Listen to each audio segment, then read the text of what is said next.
প্রিয় মা ও বাবা, জানি না তোমরা এই মুহূর্তে এই চিঠিটি পড়ছো কিনা, তবে যেই পড়ে থাকুক না কেন, এই কথাগুলো কিন্তু তোমাদের দুজনকে উদ্দেশ্য করেই আমি লিখতে বসেছি। আজ যে কথাগুলো বলছি সেটা দীর্ঘ 21 বছর ধরে আমার বুকে জমে থাকা কষ্ট আর অভিমানের থেকেই লেখা। জানি কোনো রক্ত মাংসের মানুষ অপ্রিয় সত্য কথা সহ্য করতে পারে না, কিন্তু আমার সাথে যা যা হচ্ছে তারপর আমি এই কথাগুলো না লিখে থাকতে পারিনি। হে আল্লাহ, আমাকে ক্ষমা করে দিও, কিন্তু আমিও আর পারছিলাম না সহ্য করতে। আমার অনুপস্থিতিতে হয়তো বাবা মা দুজনের কিছুই এসে যায় না, কিন্তু আমি আমার দাদু ভাই দাদিজান ও নানু ভাই নানিজানের আদরকে খুব মিস করি। ওরাও হয়তো আমার কথা মনে করে ক্ষণে ক্ষণে নীরবে চোখে জল ফেলছে। সবার কাছে ক্ষমা চেয়ে আমি আমার মনের কথাগুলো লিখতে শুরু করলাম। ছোটবেলা থেকে আমি প্রচন্ড অনাদর অবহেলায় বড় হয়েছি। কেন হয়েছি সেটাও আমার জানা নেই। দুজন মেয়ে জন্মানোর পর আমার মা বাবা আবার সন্তান নিয়েছিল বিয়ের 12 বছর পর, যদি এবার একটা ছেলে সন্তান হয় সেই আশায়। কিন্তু আমি মেয়ে হয়ে জন্ম নিয়ে তাদের আশা ভরসায় জল ঢেলে দিয়েছিলাম, আর তার প্রতিফলন আমি পদে পদে পেয়ে এসেছি। আমার ইচ্ছা অনিচ্ছার দাম কখনোই ছিল না ওদের কাছে। তীব্র শাসনের মধ্য দিয়ে 21টা বছর ধরে আমাকে দমিয়ে রাখার চেষ্টা করে গেছে। পান থেকে চুন খসলেই আমাকে দুজনেই অকথ্য ভাষায় গালাগালি করেছে, এমনকি আমার গায়ে হাত পর্যন্ত তুলেছে। ছোটবেলা থেকেই দেখেছি আমার 2 আপু আমাকে খুব ভালোবাসে, কিন্তু আমার মা কোনোদিন এসে একটিবার জিজ্ঞেস করেনি আমি কেমন আছি। হয়তো বড় হয়েছি, ওদের দুজনের অত্যাচারের পরিমাণ আরো বাড়তে শুরু করেছে। সবাই বলতো আমি নাকি খুব সুন্দর অভিনয় করতে পারি। আমার খুব ইচ্ছে ছিল নাট্যকলা নিয়ে উচ্চশিক্ষা নেয়ার, কিন্তু কিসের কি, ওদের কারণে আমার সব স্বপ্ন ধূলিসাৎ হয়ে গেল। ঢাকা বিশ্ববিদ্যালয়ের ঘ ইউনিটে পরীক্ষা দিয়েছিলাম, সিলেক্ট হয়েছিলাম। এরপর যখন আমাকে ব্যবহারিক পরীক্ষার জন্য ডাকা হলো, তখনই দুজন পেকে বসলো। সেদিন আমার মা আমার গালে ঠাস করে যে চটটা মেরেছিল সেটার কথা আমি আজও ভুলতে পারিনি। আপুদের ভালো ভালো প্রতিষ্ঠানে পড়িয়েছে, তাহলে আমার বেলায় এত অবহেলা কি জন্য? শেষমেশ আমাকে বাধ্য করা হলো জাতীয় বিশ্ববিদ্যালয়ে রাষ্ট্রবিজ্ঞান নিয়ে পড়তে। যাই হোক, এই চাপিয়ে দেওয়া সিদ্ধান্তকে আমি নিজের নিয়তি মনে করেই সেখানে পড়তে শুরু করেছিলাম। ভেবেছিলাম এবার হয়তো তাদের অত্যাচার থেকে রক্ষা পাবো। আমি তখন 3rd ইয়ারে পড়ছি। যেদিন আমার ইয়ার ফাইনাল শেষ হলো, সেদিন বাবা হঠাৎ করে আমার ঘরে ঢুকে রেডি হতে বললেন। আমি খুব খুশি হলাম। মনে হচ্ছিল এতদিন পর হয়তো সৃষ্টিকর্তা আমার দিকে মুখ তুলে চেয়েছেন।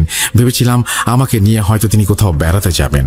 আমার মাথায় আকাশ ভেঙে পড়ল যখন জানতে পারলাম আমাকে নাকি আজ পাত্রপক্ষ দেখতে আসছে। মানে, আমাকে না জানিয়ে তোমরা আমার বিয়ে ঠিক করে ফেললে? চিৎকার করে বলে উঠলাম। আমি নিজেকে ধরে রাখতে পারছিলাম না। প্রচন্ড রাগের বশে মনে হচ্ছিল মাটির সাথে মিশে যাই। আমি চেয়েছিলাম পড়ালেখা শেষ করে তারপর নিজের পায়ে দাঁড়িয়ে তবেই বিয়ের চিন্তা ভাবনা করব। তবু কি মনে করে যেন একটা শাড়ি পরে কোনো মতে সেজে নিলাম। পাত্রপক্ষের লোকরা আসার পর ওদের সামনেই আমি খোলাখুলি বলে ফেলি যে আমি এই মুহূর্তে বিয়ে করার কোনো ইচ্ছে করছি না। এটা শুধুমাত্র আমার মা বাবার জেদ আর একরোখামির পরিণাম। এই কথা শুনে ছেলের বাড়ির লোকজন বিষয়টা একটা মীমাংসা করে দিয়ে চলে যান। বিয়েটা ভেঙে যায়। আমি অনেক অবাক হয়েছিলাম তখন, কারণ বাবা মা আমাকে সে সময় কিছুই বললেন না।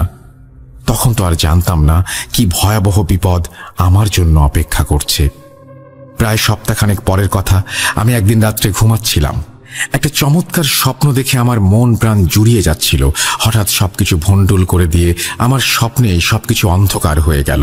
সবকিছু ছাপিয়ে ভেসে আসে আত্মা উড়িয়ে দেয়া এক খলখলে হাসি। সে হাসি শুনতে না শুনতেই ঘুম ভেঙে গেল। চোখ মেললাম, ঘুটঘুটে অন্ধকার। পুরো ঘরটা অস্বাভাবিক রকমের শীতল। মাথাটা যেন হ্যাং হয়ে আসছে। ষষ্ঠ ইন্দ্রিয় তীব্রভাবে আমাকে জানান দিচ্ছে অন্য কারো উপস্থিতি। ভয়ে আমার সারা শরীর শিউরে উঠল। শরীরে প্রচন্ড ঘাম ঝরছে, তন্দ্রা তখনও কাটেনি। এমন সময় মনে হলো ঘরের ভেতরে গমগমে স্বরে ফিস ফিস করে কেউ বলছে, কাজটা ঠিক করলি না, পচতাতে হবে তোকে, এখনো সময় আছে, ভেবে দেখ। চোখ মেলে দেখি খাঁ খাঁ রোদ। ঘড়ির দিকে তাকিয়ে দেখি দুপুর 12টা বেজে গেছে। কি আশ্চর্য যে আমি ছেলেবেলা থেকেই সকাল 7টার আগে ঘুম থেকে উঠে যাই, সেই আমি কিনা আজ দুপুর 12টায় উঠলাম। কাল রাতে যা যা হয়েছিল তা বেশ মনে পড়ছে। আবারও শরীরের রোম দাঁড়িয়ে গেল। মনে হলো যে হয়তো একদিনই দুঃস্বপ্ন দেখেছি, আর কিছু হবে না আমার। ভয়ের মাত্রা ক্রমশই বাড়তে লাগলো, কারণ আমি ভেবেছিলাম আমার সাথে এমন হবে না, কিন্তু আমি ভুল ছিলাম। এরপর প্রত্যেকটা রাতের বেলা একই স্বপ্ন, একই জিনিস স্বপ্নে এবং বাস্তবে আমার সাথে ঘটতে থাকলো। কথাগুলো হুবহু একই। কাউকে যে বলবো সেটাও সম্ভব না, তবুও সাহস করে একদিন 2 আপুকে ফোন করে বলে ফেললাম সবকিছু। দুজনেই পুরো বিষয়টাকে মনের ভুল ভেবে উড়িয়ে দিল। 2 দিন চলে গেল। গতকাল পরিষ্কার করতে গিয়ে আবিষ্কার করি আমার ঘরে ছোট রূপার তাবিজ। এটা আমার ঘরে কি করে এলো বুঝতে পারছিলাম না। সাহস করে মা বাবাকে দেখালাম। তাবিজটা দেখে দুজনেই বেশ বিচলিত হয়ে পড়লেন। আমি ভেবেছিলাম ওদের কোনো ভাবান্তর হবে, কিন্তু আমাকে অবাক করে দিয়ে ওরা আমাকে আশ্বাস দিয়ে বলল যে ওরা নাকি চেষ্টা করবে এই সমস্যা সমাধানের। কিন্তু মা বাবার কথায় কেন জানি না আমি ঠিক বিশ্বাস করতে পারছিলাম না, কারণ ওরা আমার জন্য কোনো কিছুই করেননি কোনোদিন। ভাবলাম যা করার আমাকেই করতে হবে। আমার বেস্ট ফ্রেন্ডকে জানানোর পর ও বলল একজন কবিরাজের কথা, যিনি এর আগে ওদের পরিবারের সমস্যার সমাধান করে দিয়েছিলেন। কলেজ যাবার নাম করে গেলাম একদিন সেই কবিরাজের কাছে। যাবার সময় তাবিজটি সাথে করে নিয়ে গেলাম। তিনি সবকিছু দেখে অনেক কিছু জিজ্ঞাসা করলেন। আমি তার কাছে সেই প্রথম সবকিছু খুলে বললাম। কবিরাজ চাচা আমার হাত থেকে তাবিজটা নিলেন। তাবিজটা মোম গলিয়ে তার ভেতর থেকে একটা কাগজ বের করলেন। কাগজটিতে ছোট ছোট করে কি সব লেখা, ঠিক বোঝা যাচ্ছিল না। কবিরাজ একটু কষ্ট করে সবটা পড়ে নিয়ে আমাকে যা বললেন তা শোনার জন্য আমি প্রস্তুত ছিলাম না। কবিরাজ চাচা বললেন, তোমার মা বাবা তোমার উপরে কালো জাদু প্রয়োগ করেছে। তুমি নিজের বিয়ে ভেঙে দেওয়ায় তারা তোমার উপর খুবই ক্ষিপ্ত, কারণ তোমার ওই বিয়ের বিনিময়ে তোমার মা বাবা পাত্রপক্ষ থেকে প্রচুর টাকা পয়সা ও সম্পত্তি পেতে যাচ্ছিল। কারণ নানান কারণে ছেলেটির বয়স পেরিয়ে গেছে, কিন্তু বিয়ে হচ্ছিল না। সেই বিয়ে ভেঙে যাওয়ায় তোমার মা বাবা তোমার ওপর বদ জিন চালান করেছেন, যাতে তোমাকে এই পৃথিবীর মায়া ত্যাগ করতে হয়। কথা শুনে আমার পায়ের নিচ থেকে মাটি সরে গেল। ছোটবেলা থেকেই আমার জন্মদাতা মা বাবার 2 চোখের বিষ ছিলাম আমি, কিন্তু তাই বলে আমাকে মেরে ফেলার জন্য ওরা কালো জাদুর মতন ভয়ঙ্কর কিছু সাহায্য নেবেন সেটা আমি স্বপ্নেও ভাবতে পারিনি। 2 চোখ ক্রমশ ঝাপসা হয়ে আসছিল। একসময় চোখ বেয়ে গড়িয়ে পড়ল অশ্রু। 2 পায়ে ভর দিয়ে দাঁড়িয়ে থাকতে কষ্ট হচ্ছিল। সেখানেই হাঁটু ভেঙে বসে পড়লাম। আমার এই অবস্থা দেখে কবিরাজ বললেন, মা জননী দেখো, প্রতিটা সন্তানের কাছে তার মা বাবা হলো পৃথিবীর শ্রেষ্ঠ সম্পদ। সেই বাবা মাই যদি সন্তানের সাথে এমন করে, তাহলে সেই সন্তানের চেয়ে দুর্ভাগ্যবান পৃথিবীতে আর কেউ হয় না। এখনো সুযোগ আছে, বাড়ি যাও, তোমার মা বাবাকে বোঝাও, এখনো এই কালো জাদু কাটিয়ে নেওয়ার উপায় আছে। সাবধানে থেকো মা, তোমার ওপর কিন্তু অনেক বিপদ। কবিরাজের কাছ থেকে দোয়া শিখে নিয়ে বিদায় নিয়ে বাসায় চলে আসলাম। বাসায় এসে চাবি দিয়ে তালা খুলে ঘরে ঢুকে দেখি মা বাবা কেউ ভেতরে নেই। এটাই স্বাভাবিক। রাতে আর ফিরলেন না। ফোন করেছি, কিন্তু তখন ওদের ফোন সুইচ অফ, তাই তাদের সাথে আর কথাই হলো না। হাল ছেড়ে দিয়ে শেষমেশ খেয়ে দিয়ে শুয়ে পড়েছি। সেদিন রাতে আবার একই স্বপ্ন দেখার পর ঘুম ভেঙে উঠেছি। সাথে সাথে এতদিনের শোনা সেই গমগমে কণ্ঠ আজকে আমাকে ভয়ঙ্কর জোরে গর্জন করে চিৎকার করে বলতে লাগলো, নিজের সর্বনাশ নিজেই ডেকে আনলি, অপেক্ষা কর, তোর মৃত্যুর ক্ষণ ঘনিয়ে এসেছে। এই কথা শেষ না হতেই বুঝতে পারলাম অসম্ভব শক্তি দিয়ে একটা দানবীয় হাত আমার গলা চেপে ধরেছে। চিৎকার করতে চাইছিলাম, কিন্তু পারলাম না। দম বন্ধ হয়ে আসছে। মরেই যাব হয়তো আজ। মৃত্যুর সন্ধিক্ষণে এসে বাঁচার একটা শেষ চেষ্টাতেই হঠাৎ করে বিদ্যুৎ ঝলকের মতো মাথায় খেলে গেল কবিরাজের দোয়ার কথা। মনে মনে সেই দোয়া পড়তে থাকি। মনে হলো গলার ওপর থেকে সেই চাপটা যেন এক ঝটকায় সরে যায়। এরপর আর কিছুই মনে ছিল না। চোখ মেলে দেখি ফজরের আজান দিচ্ছে। আমার ধীরে ধীরে সবকিছু মনে পড়ে। আমি মানসিকভাবে ভেঙে পড়ছি। সিদ্ধান্ত নিলাম, যা পাপ করার আমার মা বাবা তো করেই ফেলেছে, আমি তাদের সন্তান হয়ে তো সেই পাপকে আর বাড়াতে দিতে পারি না। তাই তাদের পাপকে লঘু করার জন্য আমি নিজের মাথায় এত বড় পাপের বোঝা বয়ে নিলাম। সবাই আমাকে ক্ষমা করে দিও। আমি ছেড়ে দিচ্ছি এই পৃথিবীর মায়া। আর হ্যাঁ, আর একটা কথা, এটা কিন্তু সম্পূর্ণ আমার সিদ্ধান্ত, আমার মৃত্যুর জন্য। কেউ তাই নয়। সবাই ভালো থেকো। বিদায়। প্রিয় রাসেল ভাই, এতক্ষণ যে ঘটনাটি আপনি পড়ে শোনালেন সেটা আসলে একটি সুইসাইড নোট। 2015 সালে ঘটা একটি ঘটনা। মেয়েটি সুইসাইড করার পর থেকে এখনো পর্যন্ত তার মা বাবার কোনো খোঁজ খবর পাওয়া যায়নি। ওই বাড়ি থেকে অনেক দিন পর্যন্ত কোনো সারা শব্দ না পাওয়ায় প্রতিবেশীরা দরজা ভেঙে ঘরে ঢোকে এবং মৃতদেহ ওই সুইসাইড নোটটি আবিষ্কার করে। পরিবারের মান সম্মান বজায় রাখার স্বার্থে অনেক দিন পর্যন্ত এই ঘটনাটা ধামাচাপা দেয়া হয়েছিল। খুব গোপন সূত্র থেকে ঘটনাটা পাওয়া, তাই এর চেয়ে বেশি আর কিছু বলছি না। এই ছিল আজকের ঘটনা। আশা করছি সবার ভালো লেগেছে। শব্দ চয়ন ও বানানে কোনো ভুল থাকলে ক্ষমা চেয়ে নিচ্ছি। আবারও ফিরে আসবো নতুন ঘটনা নিয়ে। শুভকামনা সবার জন্য। ভূত.com দীর্ঘজীবী হোক। শুভরাত্রি। দীপ্ত, সিলেট থেকে। থ্যাংক ইউ ভেরি মাচ দীপ্ত। আপনার জন্য জীবনে প্রথম একটা সুইসাইড নোট পড়তে পেলাম এবং আমরা আসলেই চাই যেরকম নতুন নতুন সব মাত্রা যোগ হোক ভূত.com-এ। আপনারা সবাই আমাদের জন্য দোয়া করবেন যেন আমরা এইভাবে আপনাদেরকে আনন্দ দিয়ে যেতে পারি। আর আমাদেরকে ইমেল করবেন। আমাদের ইমেল অ্যাড্রেস হচ্ছে russell.booth.com@gmail.com। আপনার নাম, ঠিকানা এবং ফোন নাম্বার সহ আপনার জীবনে ঘটে যাওয়া বা আপনার জানা সেরা ঘটনা লিখে পাঠিয়ে দিন আমাদের কাছে। ঘটনার শুরুতে অবশ্যই উল্লেখ করুন ঘটনাটি আপনি স্টুডিওতে এসে শেয়ার করতে চান নাকি আপনি চান আপনার ঘটনা আমরা পড়ে শোনাই। যারা দেশের বাইরে রয়েছেন তারা সরাসরি অডিও ক্লিপ পাঠাতে পারেন বা লিখেও পাঠাতে পারেন। ঘটনাটা কমপ্লিটলি আপনাদের ব্যাপার। আমরা চলে যাব আমাদের পরবর্তী ঘটনায়। 17 ডিসেম্বর 2003, বুধবার। সময়টা ঠিক সকাল 6:53। স্বাভাবিক আর 5টা দিনের মতো সেদিনও সকালে বাবার হাত ধরে রওনা দিয়েছিলাম মাদ্রাসার উদ্দেশ্যে, কিন্তু পৌঁছাতে পারিনি। বাড়ি থেকে বেরিয়ে খানিক এগোতেই দেখি কাশিমপুর খালপাড়ে প্রায় 15-20 জন মানুষ ভিড় করে দাঁড়িয়ে আছে, আর তাদের মধ্যেই কয়েকজন হম্বিতম্বি হয়ে কিছু একটা খুঁজছে কচুরি পানায় ভর্তি খালটাতে। বাবার কাছে দূর থেকে লোকগুলোকে দেখে পূর্ব পরিচিত মনে হওয়ায় আমাকে নিয়েই হাঁটতে লাগলেন খালপাড়ের দিকে। কিন্তু ওখানে গিয়ে আমি যে আমার জীবনের সবচেয়ে বাজে অনুভূতির সম্মুখীন হতে চলেছিলাম সেটা কল্পনাও করতে পারিনি। বাবা হয়তো লোকগুলোর মুখের দিকে তাকিয়ে কিছু একটা আন্দাজ করতে পেরেছিলেন, তাই আমার হাতটা ছেড়ে দিয়ে একটু কাছে গিয়ে 2-1 সাথে কথা বলে আবার ফিরে আসলেন। দেখলাম তার চোখ দুটো ছলছল করছে। কিছু না বলে বাবা আমাকে কোলে নিয়ে দাঁড়িয়ে পড়েন সেই লোকগুলোর সাথে। বাবাকে একটু ভয় পেতাম বিধায় কিছু জিজ্ঞেস করার সাহস হচ্ছিল না, তাই সবার মতো আমিও কচুরিপানার দিকে তাকিয়েছিলাম। পুরো খালটাই যেন কচুরিপানার দখলে, কিন্তু হঠাৎ একটা অদ্ভুত জিনিস যেন আমার দৃষ্টিতে আটকে যায়। পুরো খালে যেখানে কচুরিপানার কারণে এক বিন্দু পরিমাণ পানির দেখাও মিলছে না, ঠিক সেখানেই নাকি স্পষ্টভাবে ভেসে উঠেছে একটা চেক শার্টের কাপড়। কয়েকজনকে দেখলাম কচুরিপানা সরিয়ে সাঁতরে সেই কাপড়ের কাছে যাওয়ার চেষ্টা করছে। প্রথমে ব্যাপারটা বুঝতে পারিনি ঠিকই, কিন্তু যে মুহূর্তে একজন সেই কাপড়টা ধরে জোরে একটা টান দিল, সেই মুহূর্তে আমার ভেতরের রুহটা যেন কেঁপে উঠল। ওটা শুধু একটা শার্টের কাপড় ছিল না, ছিল টকটকে লাল রক্তাক্ত চেহারার এক ব্যক্তির লাশ। লাশের হদিস মিলতেই যেন চারিদিকে চিৎকার আর আর্তনাদের বন্যা বইতে লাগলো। খালের পানি থেকে লাশটা তুলে আনার পর তার দিকে তাকিয়ে মনে হচ্ছিল মাত্রই কেউ যেন ধারালো নখ দিয়ে আঁচড়ে তার মুখের মাংস ছিঁড়ে নিয়েছে। কিন্তু কে এই ব্যক্তি, আর কেনই বা এমন নির্মমতার শিকার হতে হয়েছে তাকে?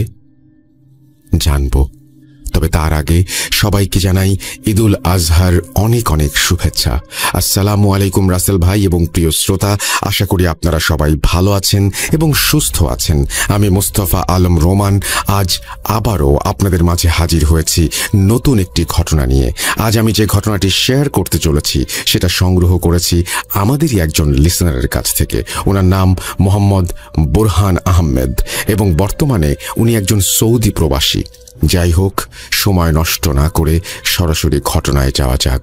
ঘটনাটি বোরহান ভাই আমাকে ঠিক যেভাবে বলেছেন আমিও ঠিক সেভাবেই লেখার চেষ্টা করছি।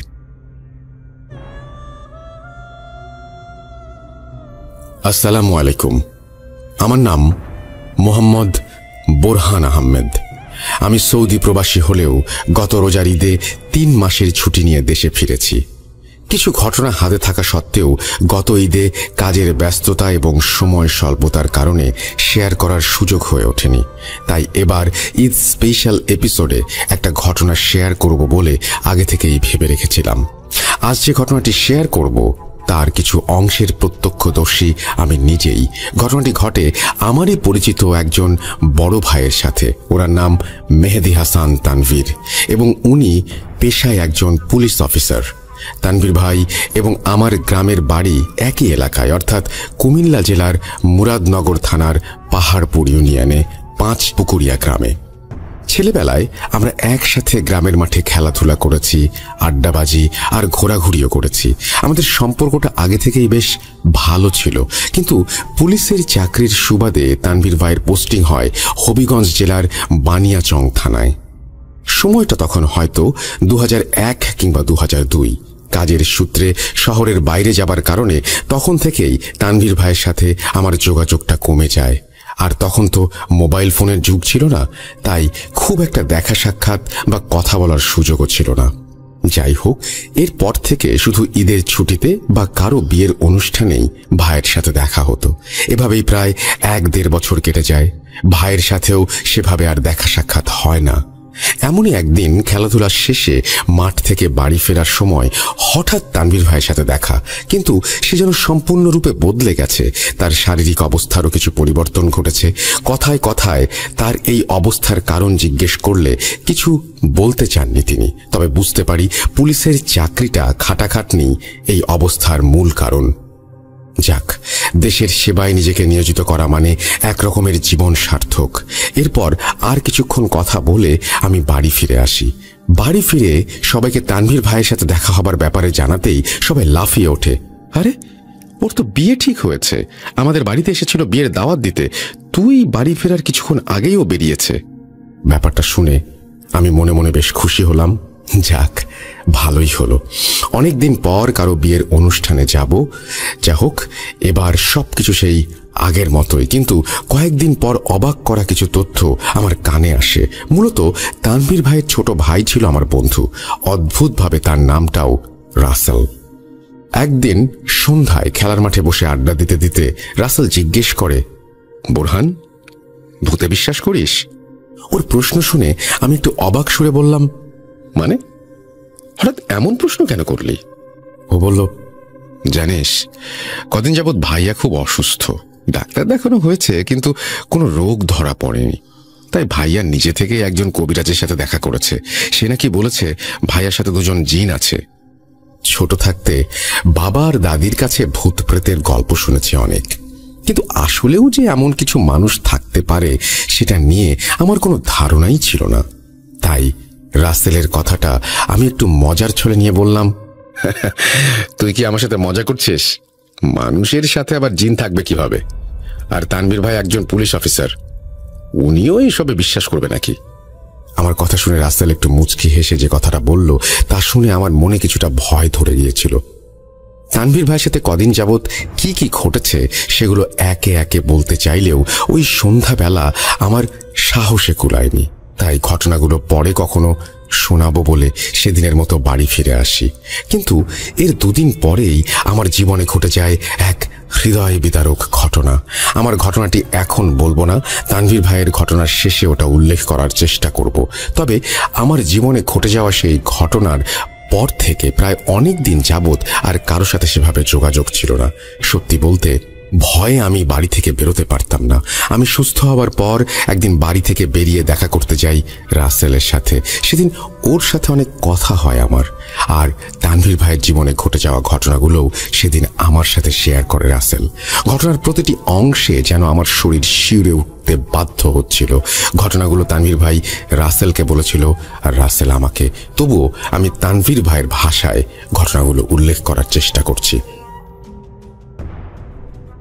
সময়টা 2002 সালের শেষের দিকে।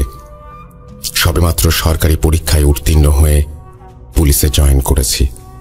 প্রথম দিকে খুব একটা প্রেশার না থাকলেও কিছুদিনের মাঝেই আমাকে ট্রেনিংয়ের জন্য খুলনায় পাঠিয়ে দেওয়া হয়। 6 মাসের সুদীর্ঘ আর স্মরণীয় এক সময়। 6 6 মাসে যেমন কষ্ট করেছি তেমন এনজয় করেছি। কিন্তু আমার চাকরির জীবনের শুরু 2003 সালের মার্চ মাস থেকে। প্রথম পোস্টিং হয়েছিল বানিয়াচং থানায়। সে যেন এক নতুন অভিজ্ঞতা। তবে সেই মিষ্টি অভিজ্ঞতাগুলোই আস্তে আস্তে তিক্ত হতে শুরু করে আমার জীবনে। পুলিশে জয়েন করার ইচ্ছে আগে থেকেই ছিল ঠিকই, কিন্তু রোজ রোজ চোখের সামনে নির্মমতার শিকার হওয়া বিভৎস লাশ আর বিভিন্ন অরাজকতার পাহাড় দেখতে দেখতে মনটা বিষিয়ে উঠেছিল। আমি যেন এসব কিছু আর সহ্য করতে পারছিলাম না। দম বন্ধ হয়ে আসছিল আমার। শুরুর দিকেই মানসিকভাবে বিপর্যস্ত হয়ে পড়েছিলাম বলে কৌশলে 2 সপ্তাহের ছুটি নিয়ে বাড়ি ফিরে আসি। বেশ ভালোই কাটছিল দিনকাল, কিন্তু ছুটি শেষ হতেই আমার মনের ভেতর কেমন যেন করতে শুরু করলো। যেতে ইচ্ছে করছিল না একদমই, কিন্তু কি আর করার, সরকারি চাকরি, দেশের সেবায় যখন নিয়োজিত হয়েছে তখন যেতে তো হবেই। তাই আর 7-5 না ভেবে আবারও জয়েন করি। ফিরে আসার পর মাঝে 2-1 মাস বেশ ভালোই কাটছিল, কিন্তু হঠাৎই একদিন আমার থানায় একটা সুইসাইড কেস ফাইল করা হয়। সময়টা তখন হয়তো রাত 8:30। আমাদেরই একজন লোক এসে খবর দিয়ে যায় বানিয়াচংয়ের জুলসুখা গ্রামে একটা মেয়ে গলায় দড়ি দিয়ে আত্মহত্যা করেছে। তাই আমরাও দেরি না করে 2 জন কনস্টেবল আর ড্রাইভারকে সাথে নিয়ে বেরিয়ে পড়ি জুলসুখা গ্রামের দিকে। কিন্তু সেই রাতে কেন যেন প্রকৃতি বারবার আমাদের বাধা দিচ্ছিল ওই গ্রামে যেতে। জ্যৈষ্ঠ মাস, চৈত্রের বদলে অনেকেরই নাকি বাংলা এই মাসকে মধুমাস নামে চালিয়ে দেন। সেই রাতে কথাটা যেন আবারও ভুল প্রমাণিত হলো। চারিদিকে অঝোর বর্ষণ আর বজ্রপাত বিচলিত গ্রামের প্রতিটি মানুষ। আমরাই বা কম কি? হাজার হোক পুলিশ বলে কথা, এমন দুর্যোগ ঠেলে সাধারণ মানুষের পাশে দাঁড়ানোর দায়িত্বটাই তো হাতে নিয়েছি আমরা। কিন্তু কেন যেন সেদিন দায়িত্ব পালনে বারবার বাধার সম্মুখীন হতে হচ্ছিল আমাদের। আমরা যে জিপ নিয়ে রওনা দিয়েছিলাম তা রাস্তার মাঝে একবার নষ্ট হয়েছে, একবার বৃষ্টি আর বজ্রপাতের কারণে থামতে হয়েছে, আর একবার কাদা মাটিতে আটকে অনেকটা সময় নষ্ট করে ফেলেছি। কিন্তু শেষমেশ অনেক কষ্টে আমরা জুলসুখা গ্রামে পৌঁছতে সক্ষম হই। আশ্চর্যের বিষয় হলো, জুলসুখা গ্রামে পৌঁছানোর সাথে সাথেই মুষলধারে চলতে থাকা বৃষ্টি আর বজ্রপাত আকস্মিকভাবে থেমে যায়। বিষয়টা বলতে গেলে তখন কেউ সেভাবে আমলে নেয়নি, কারণ এদিকে আর একটা সমস্যা দেখা দিয়েছে। গ্রামের নামটা জানলেও মূল বাড়ির ঠিকানাটা আমাদের জানা ছিল না, আর বৃষ্টির কারণে আশেপাশে কোনো মানুষও নেই যাকে ডেকে জিজ্ঞেস করব ঠিকানাটা। তবুও আমরা জিপ নিয়ে আস্তে আস্তে সামনের দিকে এগোতে থাকি, আর খানিক এগোতেই লক্ষ্য করি সামনে পুকুর পাড়ে একটি মেয়ে দাঁড়িয়ে আছে। আমরা এগিয়ে গিয়ে সরাসরি তাকে জিজ্ঞেস করি, আচ্ছা, তোমাদের গ্রামে আজ সন্ধ্যায় নাকি একজন আত্মহত্যা করেছে, তুমি কি এই ব্যাপারে কিছু জানো? আসলে আমরা সেই বাড়ির ঠিকানাই খুঁজছি, বাড়িটা চেনো তুমি? আমাদের দেখে আর এমন প্রশ্ন শুনে মেয়েটা বোধহয় একটু ঘাবড়ে গিয়েছিল, কিন্তু পরক্ষণেই দেখলাম সে বেশ সাবলীলভাবে আমাদের বাড়ির রাস্তাটি দেখিয়ে দিল। সময়টা 9:48। মৃতের বাড়িতে ঢুকতেই একজনের কাছ থেকে জানতে পারি এটা একটা হিন্দু বাড়ি। বাড়িতে প্রচুর মানুষ, আর চারিদিকে পরিবারের লোকজন, বেদনার আত্মচিৎকার। আমরা আর কারো সাথে কথা না বলে সরাসরি ওই রুমে ঢুকে পড়ি যেখানে মেয়েটি গলায় দড়ি দিয়ে আত্মহত্যা করেছে। কিন্তু সেই রুমে ঢুকতেই আমাদের 4 জনের মাথায় যেন একসাথে বাজ পড়ল। আরে, এটা কিভাবে সম্ভব? যে মেয়েটা আমাদের রাস্তা চিনিয়ে বাড়ি পর্যন্ত পৌঁছে দিল, তার লাশ এখানে ঝুলছে। এই দৃশ্য আমাদের 4 জনকেই কিছু সময়ের জন্য বাকরুদ্ধ করে দিয়েছিল। আমরা বারবার একে অপরের মুখের দিকে তাকাচ্ছিলাম আর ভাবছিলাম, আমরা কি আদৌ ঠিক দেখেছি? কারণ যে মেয়েটা আমাদের এই বাড়ির ঠিকানা দিয়েছে সে যদি সত্যিই অন্য কেউ হতো, তাহলে হয়তো আমাদের মাঝেই কারো ভুল দেখা বা ভুল ধরে নিতাম। কিন্তু আমরা 4 জনই একসাথে দেখেছি, আর এখন আমাদের সামনেই তার লাশটা ঝুলছে। কিছুক্ষণ চুপ করে দাঁড়িয়ে থাকার পর আমরা মেয়ের ভাইকে ডেকে নিয়ে জিজ্ঞেস করি যে তার আর কোনো বোন আছে কিনা, কিন্তু তার উত্তরটা না বোধক হওয়ায় আমরা আর দেরি না করে নিজেদের কাজ শুরু করে দেই। সিলিংয়ে মোটা দড়ি পেঁচিয়ে গলায় ফাঁস দিয়ে ঝুলে আছে সেই মেয়েটি। জিহ্বার পুরোটাই বেরিয়ে এসেছে মুখ থেকে, আর চোখ দুটো প্রায় বেরিয়ে যাবে বলে মনে হচ্ছে। সে এক বিভৎস দৃশ্য। আমরা একটা দায়ের সাহায্যে সিলিংয়ের সাথে ঝুলতে থাকা দড়িটা কেটে লাশটার নিচে নামাই। দড়িটা বেশ মোটা আর পরিষ্কার ছিল। সত্যি বলতে এরকম দড়ি আমি আগে কখনো দেখিনি। গলা থেকে দড়ির প্যাঁচ খুলতেই দেখি বেশ মোটা দাগ বসে আছে। মেয়ের ভাই জিহ্বার বারবার মুখের ভেতরে ঢুকিয়ে দেওয়ার চেষ্টা করলেও সেটা সম্ভব হচ্ছিল না। আমার জীবনে ওটাই প্রথম সুইসাইড কেস, তাই কিছুটা নার্ভাস ছিলাম আর বারবার সিনিয়র অফিসারের সাথে যোগাযোগ করছিলাম। ওখানে সব কাজ মিটিয়ে লাশ পোস্টমর্টমের জন্য নিয়ে যাওয়ার সময় মৃতের বাবা আমাকে ডেকে বলেন তিনি কোনো কেস ফাইল করতে চান না, কিন্তু আমাদের ক্ষেত্রে তো এটা সম্ভব নয়। কেস যখন আমাদের কাছে এসেছে তখন তো পোস্টমর্টম করতেই হবে আর আসল দোষীও খুঁজে বের করতে হবে। তাই তার অনুরোধটি সেদিন রাখতে পারিনি। মেয়ের লাশ একটা চাদরে মুড়ে জিপে তোলা হয় আর আমাদের 4 জনের সাথে মেয়ের ভাই মর্গে যেতে রাজি হয়। এরপর আমরা রওনা দেই হবিগঞ্জ সদর হাসপাতালের উদ্দেশ্যে। তখন প্রায় রাত 12:30। জুলসোখা থেকে হবিগঞ্জ সদর হাসপাতাল 1.5-2 ঘন্টার রাস্তা। ভালোই ভালোই রওনা দিলে যাবার পথে আবারও আমাদের সাথে সেই অদ্ভুত ঘটনাগুলো ঘটতে শুরু করে। তবে এবার তার পরিমাণটা ছিল মাত্রাতিরিক্ত। আমরা যখনই লাশটা নিয়ে জুলসোখা গ্রামের বাইরে বেরিয়েছি ঠিক তখনই আচমকা দমকা হাওয়ার সাথে মুষলধারে বৃষ্টি আর বজ্রপাত শুরু। কিন্তু এবার আর বৃষ্টি থামার জন্য আমরা কোথাও অপেক্ষা করিনি। জুলসোখা পার হবার পর প্রায় 10-15 মিনিট কোনো সমস্যা হচ্ছিল না, কিন্তু তারপরেই হঠাৎ করে সবকিছু পাল্টে যেতে থাকে। 60 কিলোমিটার স্পিডে চলতে থাকা গাড়ি যেন এবার 30 কিলোমিটার স্পিড তুলতে পারছে না। মৃতর ভাইকে সুইসাইডের ব্যাপারে কিছু জিজ্ঞাসাবাদের জন্য আমি তখন তার সাথে গাড়ির ভেতরেই বসেছিলাম। ড্রাইভার হঠাৎ করে গাড়ি স্লো করার কারণ জিজ্ঞেস করলে সে কোনো উত্তর দিতে পারেনি। তবে তার কাছে নাকি গাড়িটা বেশ ভার মনে হচ্ছিল। পরবর্তীতে গাড়ি থামিয়ে চেক করা হলেও কোনো সমস্যার দেখা মেলেনি। তাই আবার আমরা যাত্রা শুরু করি। না, সমস্যা কিন্তু এখানে শেষ হয়নি। ওই যে বলছিলাম এবারে পরিমাণটা মাত্রাতিরিক্ত। আমরা বানিয়াচং বাজার পার হবার পর বেইলি ব্রিজের কাছে আসতেই দেখি ওখানে রাস্তার কাজ চলার কারণে ব্রিজ বন্ধ। তাই নৌকা ছাড়া এত রাতে খোয়াই নদী পার হবার আর কোনো উপায় নেই। এবার কনস্টেবলকে বলি গাড়ি থেকে নেমে একটা নৌকার ব্যবস্থা করতে। সেও আমার কথা মতো গাড়ি থেকে নেমে নদীর পাড়ে গিয়ে কিছুক্ষণ পর একটা নৌকার ব্যবস্থা করে ফিরে আসে। এরপর আমরা সবাই একে একে গাড়ি থেকে নেমে লাশটা নিয়ে নৌকায় উঠি। ড্রাইভারকে বলেছিলাম জিপ নিয়ে সোজা থানায় চলে যেতে, প্রয়োজন হলে পরে আবার ডেকে পাঠাবো। মেয়েটার লাশ বাদে নৌকায় তখন মোট 5 জন ছিলাম।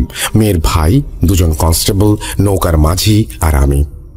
খোলা আকাশের নিচে শীতল বাতাসে নদী পার হতে বেশ ভালোই লাগছিল, কিন্তু সাথে ছিল সদ্য আত্মহত্যা করা একটা লাশ।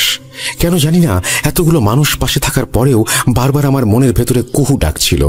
আর খানিক পরেই সেই ডাকটাই যেন সত্যি হতে লাগলো।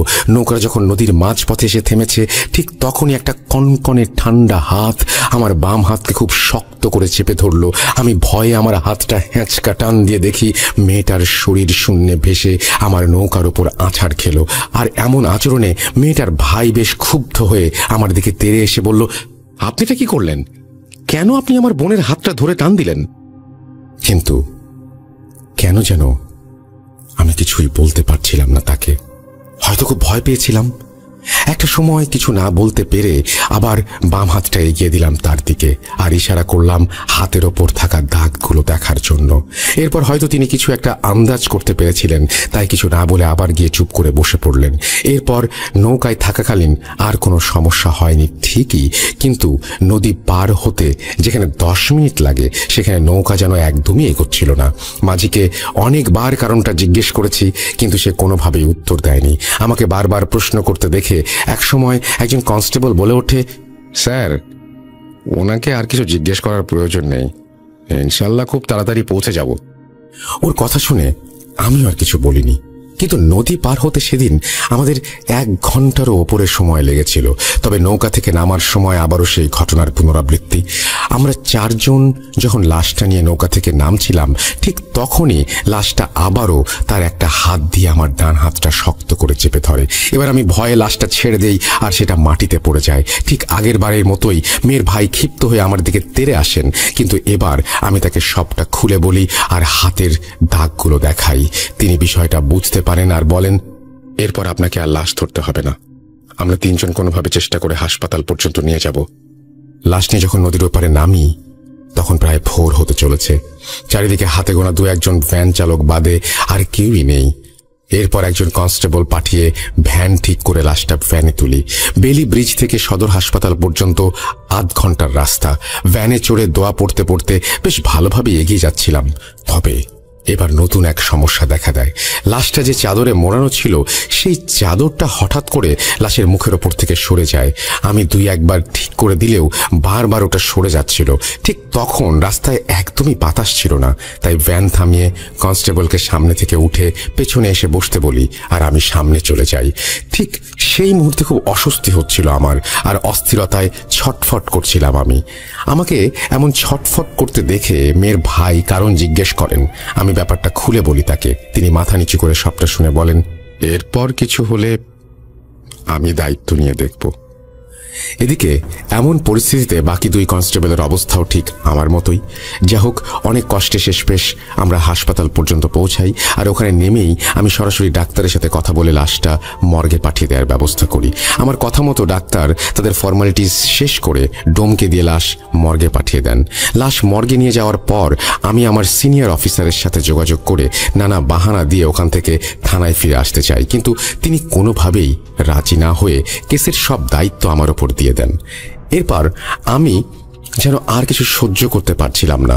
জীবনে প্রথমবার এমন অদ্ভুত কিছুর সম্মুখীন হয়েছি, তাই এত বড় ধাক্কা আমার পক্ষে সামাল দেয়া খুবই কষ্টকর হয়ে পড়েছিল। যাই হোক, তারপরেও আমি হাসপাতাল থেকে যাই আর সব কাজ শেষে লাশ নিয়ে ফেরার প্রস্তুতি শুরু করি।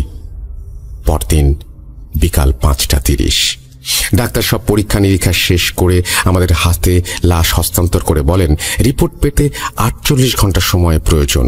তাই আমরাও লাশ নিয়ে মৃতের বাড়ির উদ্দেশ্যে রওনা দেই। ভেবেছিলাম গতকাল রাতে যা ঘটেছে তাই এই দিনের বেলা হয়তো ভোগাবে না, কিন্তু বেইলি ব্রিজ পার হয়ে নৌকা থেকে নেমে যেই না জিপে উঠেছি, ঠিক তখনই আচমকা চারিদিক অন্ধকার হয়ে ঝড় শুরু হয়ে গেল।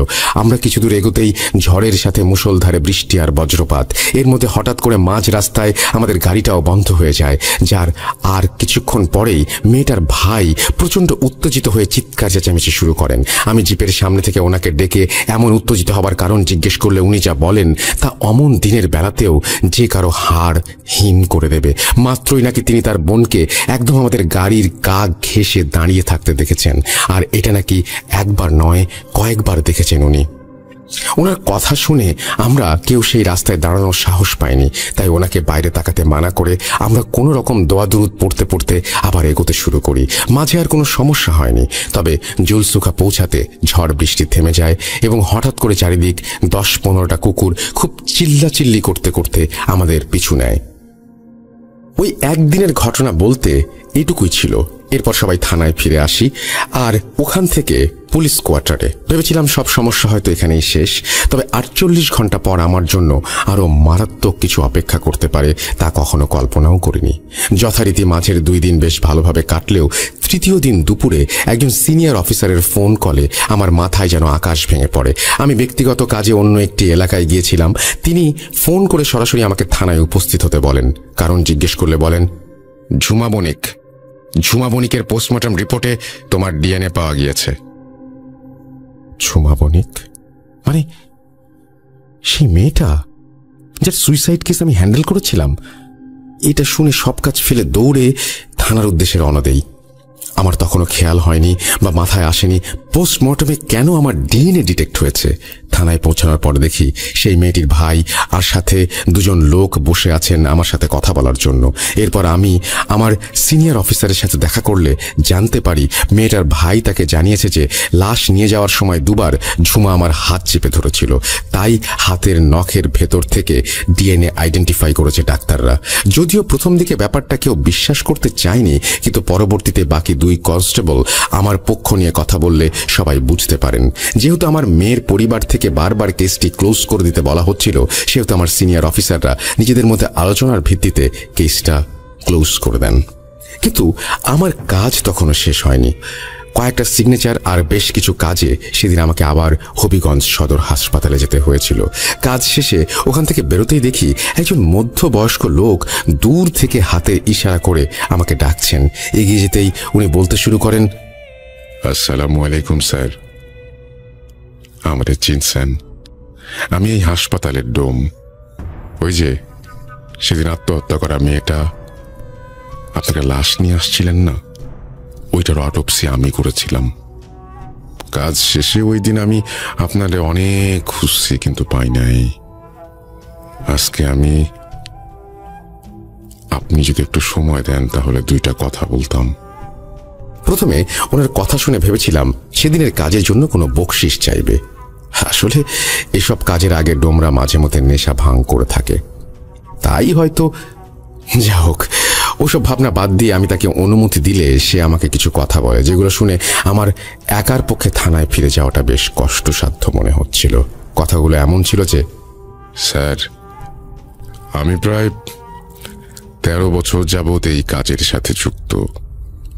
আমার জীবনে আমি বহু লাশ কাটছি। যদি আন্দাজ করি তাইলে প্রায় 250 মতো হবে। কিন্তু এই 250 লাশ কাটতে গিয়েও আমি আমার জীবনে এতটা নার্ভাস হই নাই যতটা ওই মেয়ের লাশ কাটতে গিয়ে হয়েছিলাম। ওই দিন কাজ শুরুর আগ মুহূর্ত থেকেই কেন জানি না আমার শরীরটা প্রচন্ড খারাপ করতেছিল, আর বারবার মনে হচ্ছিল কর্কশ মহিলা কণ্ঠে কেউ আমারে বলতেছে, খবরদার, এই লাশের একটা অঙ্গ প্রত্যঙ্গও যদি বাইরে থেকে যায় তাহলে তোকে বাঁচানোর মতো এই পৃথিবীতে কেউ থাকবে না, এই শরীর শুধু আমাদের। এই কথাটা আমি বেশ স্পষ্টভাবেই শুনেছি, কিন্তু তখন আমি নেশার ঘোরে ছিলাম, তাই খুব একটা পাত্তা দেই নাই।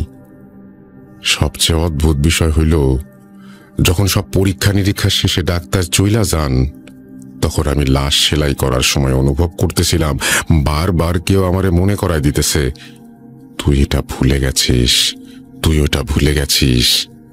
কিন্তু আমার কাছে মনে হইতেছিল এবারে কণ্ঠস্বরটা অন্যরকম, আর একজন মহিলার। ওই মুহূর্তে আমি খুব ভয় পাইতে শুরু করি, তাই তাড়াতাড়ি কাজ শেষে খাতায় সিগনেচার করে বাড়ির পথে রওনা দিয়েছিলাম। কিন্তু বিপদ যেন আমার পিছুই ছাড়ে না। বাড়ি যাবার পথে প্রায় 3-4 বার মনে হয়েছে কেউ আমার পিছে পিছে আসতেছে। প্রথমে কয়েকবার পিছে তাকায়াও কিছু দেখতে পাই নাই, কিন্তু একদম বাড়ির কাছাকাছি পৌঁছায় তখন শেষবারের মতো পিছনে তাকালাম। তখন দেখি ওই মেয়েটাই আর একজনের সাথে নিয়ে আমার থেকে কয়েক কদম দূরে দাঁড়ায় আছে। এরপর আমি আর পিছনে তাকাই নাই, সোজা দৌড় দিয়া বাড়ি চলে আসছি। তারপর থেকে আমার সাথে কোনো সমস্যা হয় নাই। আপনি এ ব্যাপারে কিছু জানেন নাকি, বা আমারে সাহায্য করতে পারবেন কিনা সেটা ভাই আপনার খোঁজ করতেছিলাম। আর কেউ লক্ষ্য করুক বা না করুক, আমি সেদিন আপনার 2 হাতে বইসা যাওয়া রক্তের লাল দাগগুলো কিন্তু ঠিকই লক্ষ্য করছিলাম। ডোমের কাছ থেকে ঘটনাগুলো শোনার পর আমি শুধু একটাই প্রশ্ন করেছিলাম, যেদিন আপনার পিছু নিয়েছিল সেদিন মেয়েটির সাথে আরেকজন কে ছিল? ডোম উত্তরে বলেন, দূর থেকে চেহারা খেয়াল করতে পারি নাই, কিন্তু সেও একজন মহিলা ছিলেন। তার পরনে আছিল কমলা রঙের শাড়ি। এরপর কিছু টাকা সেই ডোমের হাতে দিয়ে সরাসরি অফিসে কল করি আর কাজের উসিলায় একজন কনস্টেবলকে পাঠিয়ে দিতে বলি। পরবর্তীতে কনস্টেবল এলে আমি ওর সাথেই সেদিন থানায় গিয়েছিলাম। যাই হোক, এরপর প্রায় সবকিছুই ঠিকঠাক চলছিল। একদিন দুদিন করে প্রায় এক সপ্তাহ আমার সাথে আর কিছু ঘটেনি। আর বলতে গেলে ওই 7 দিনে আমিও ব্যাপারটা সম্পূর্ণ ভুলে গিয়েছিলাম। কিন্তু 8ম দিন ঘটে আর এক অদ্ভুত ঘটনা। ওই দিন আমি স্বপ্ন দেখে বুঝলাম ঝুমা বণিক নামের সেই মেয়েটা আমার স্বপ্নে এসে বেশ করুণ সুরেই বলছে, আমার মৃত্যুটা তো স্বাভাবিক ছিল না। সবটা জেনেও কেন আপনি বাবার কথায় তদন্ত বন্ধ করে দিলেন? আমি তো নিজের ইচ্ছায় মরিনি, আমাকে জোর করে মৃত্যুর দিকে ঠেলে দেয়া হয়েছে। তাই দয়া করে আপনি আবার তদন্ত করুন। স্বপ্নটা শেষ হতেই আমার ঘুম ভেঙে যায়। বিছানা ছেড়ে উঠে বেশ অনেকক্ষণ যাবৎ বিষয়টা নিয়ে আমি ভাবতে থাকি, কিন্তু কোনো কুল কিনারা খুঁজে পাই না। তাই বাকি 2 কনস্টেবল আর ড্রাইভারের সাথে কথা বলে জানার চেষ্টা করি ওরা স্বপ্নে কিছু দেখেছে কিনা। ওদেরকে জিজ্ঞেস করলে ওরা বলে ওরা কেউ নাকি স্বপ্ন দেখেনি। তাই আমিও তখন স্বপ্নটাকে স্বাভাবিক সাধারণ স্বপ্ন বলেই মনে মনে সান্ত্বনা দিতে শুরু করি। কিন্তু আশ্চর্যজনকভাবে পরের দিন ঠিক একই স্বপ্ন দেখি আমি। এবার আমার মনের সন্দেহ বাসা বাঁধতে থাকে। তাই নতুন করে কেস ওপেন না করে আমি নিজের মতো করে তদন্ত শুরু করতে থাকি। প্রথমে আমি ঝুমা বণিকের ভাইয়ের সাথে দেখা করি আর আবারও নতুন করে জিজ্ঞাসাবাদ করি, কিন্তু তেমন কোনো তথ্যই সেখান থেকে সংগ্রহ করতে পারিনি। পরবর্তীতে ওনার বাবার সাথেও ব্যাপারটা নিয়ে আলোচনা করি, কিন্তু তাতেও বিশেষ লাভ হয়নি। শুধু এতটুকু জানতে পারি যে সে খুব হাসি খুশি একজন মেয়ে ছিল আর কয়েকদিন পর নাকি তার বিয়ে হবার কথা ছিল। বিয়ের কথা শুনে আমি সেই পাত্রপক্ষের সাথে অনেক যোগাযোগের চেষ্টা করি। পাত্রের নাম ছিল সাগর বণিক। তারাও বণিক পরিবারের লোক ছিলেন, তবে তাদের মাঝে আমি কিছু সন্দেহজনক লক্ষ্য করিনি বিধায় বেশ হতাশ হয়ে কোয়ার্টারে ফিরে আসি। ওই দিন বেশ ক্লান্ত ছিলাম বলে একটু আগে ভাগেই শুয়ে পড়ি, কিন্তু আমার ঘুম আসছিল না। হঠাৎ কেসের ব্যাপারে ভাবতে ভাবতে মনে হলো কেউ যেন আমার কানের কাছে ফিসফিস করে বলছে, ওরা কোনো মানুষ ছিল না। কথাটা শুনে আমি একটু হকচকিয়ে বিছানা থেকে উঠে পড়ি। আমি কি সত্যিই ঠিক শুনলাম নাকি ওটা আমার মনের ভুল? ব্যাপারটা বুঝতে প্রায় 1 দিন সময় লেগেছে। কারণ পরবর্তীতে তদন্তের কোনো অগ্রগতি না হয় আমি আবার সেই স্বপ্ন দেখি। কিন্তু এবার স্বপ্নের শেষ অংশে ঝুমা এসে বলে গেছে যারা ওকে মেরেছে তাদের কেউই নাকি মানুষ ছিল না। এরপর যথারীতি আমার ঘুম ভেঙে যায়, কিন্তু এবারও আমি স্বপ্নের সাথে বাস্তবতার কোনো মিল খুঁজে পাচ্ছিলাম না। তাই ওই দিন এলাকায় আমার পরিচিত এক হুজুরের সাথে আমি যোগাযোগ করি। হুজুরের সাথে কথা বলে তাকে সবটা জানালে তিনি আমার কাছে 1 দিনের সময় চেয়ে নেন আর বলেন 1 দিন পর সবটা জেনে তিনি আমাকে জানাবেন।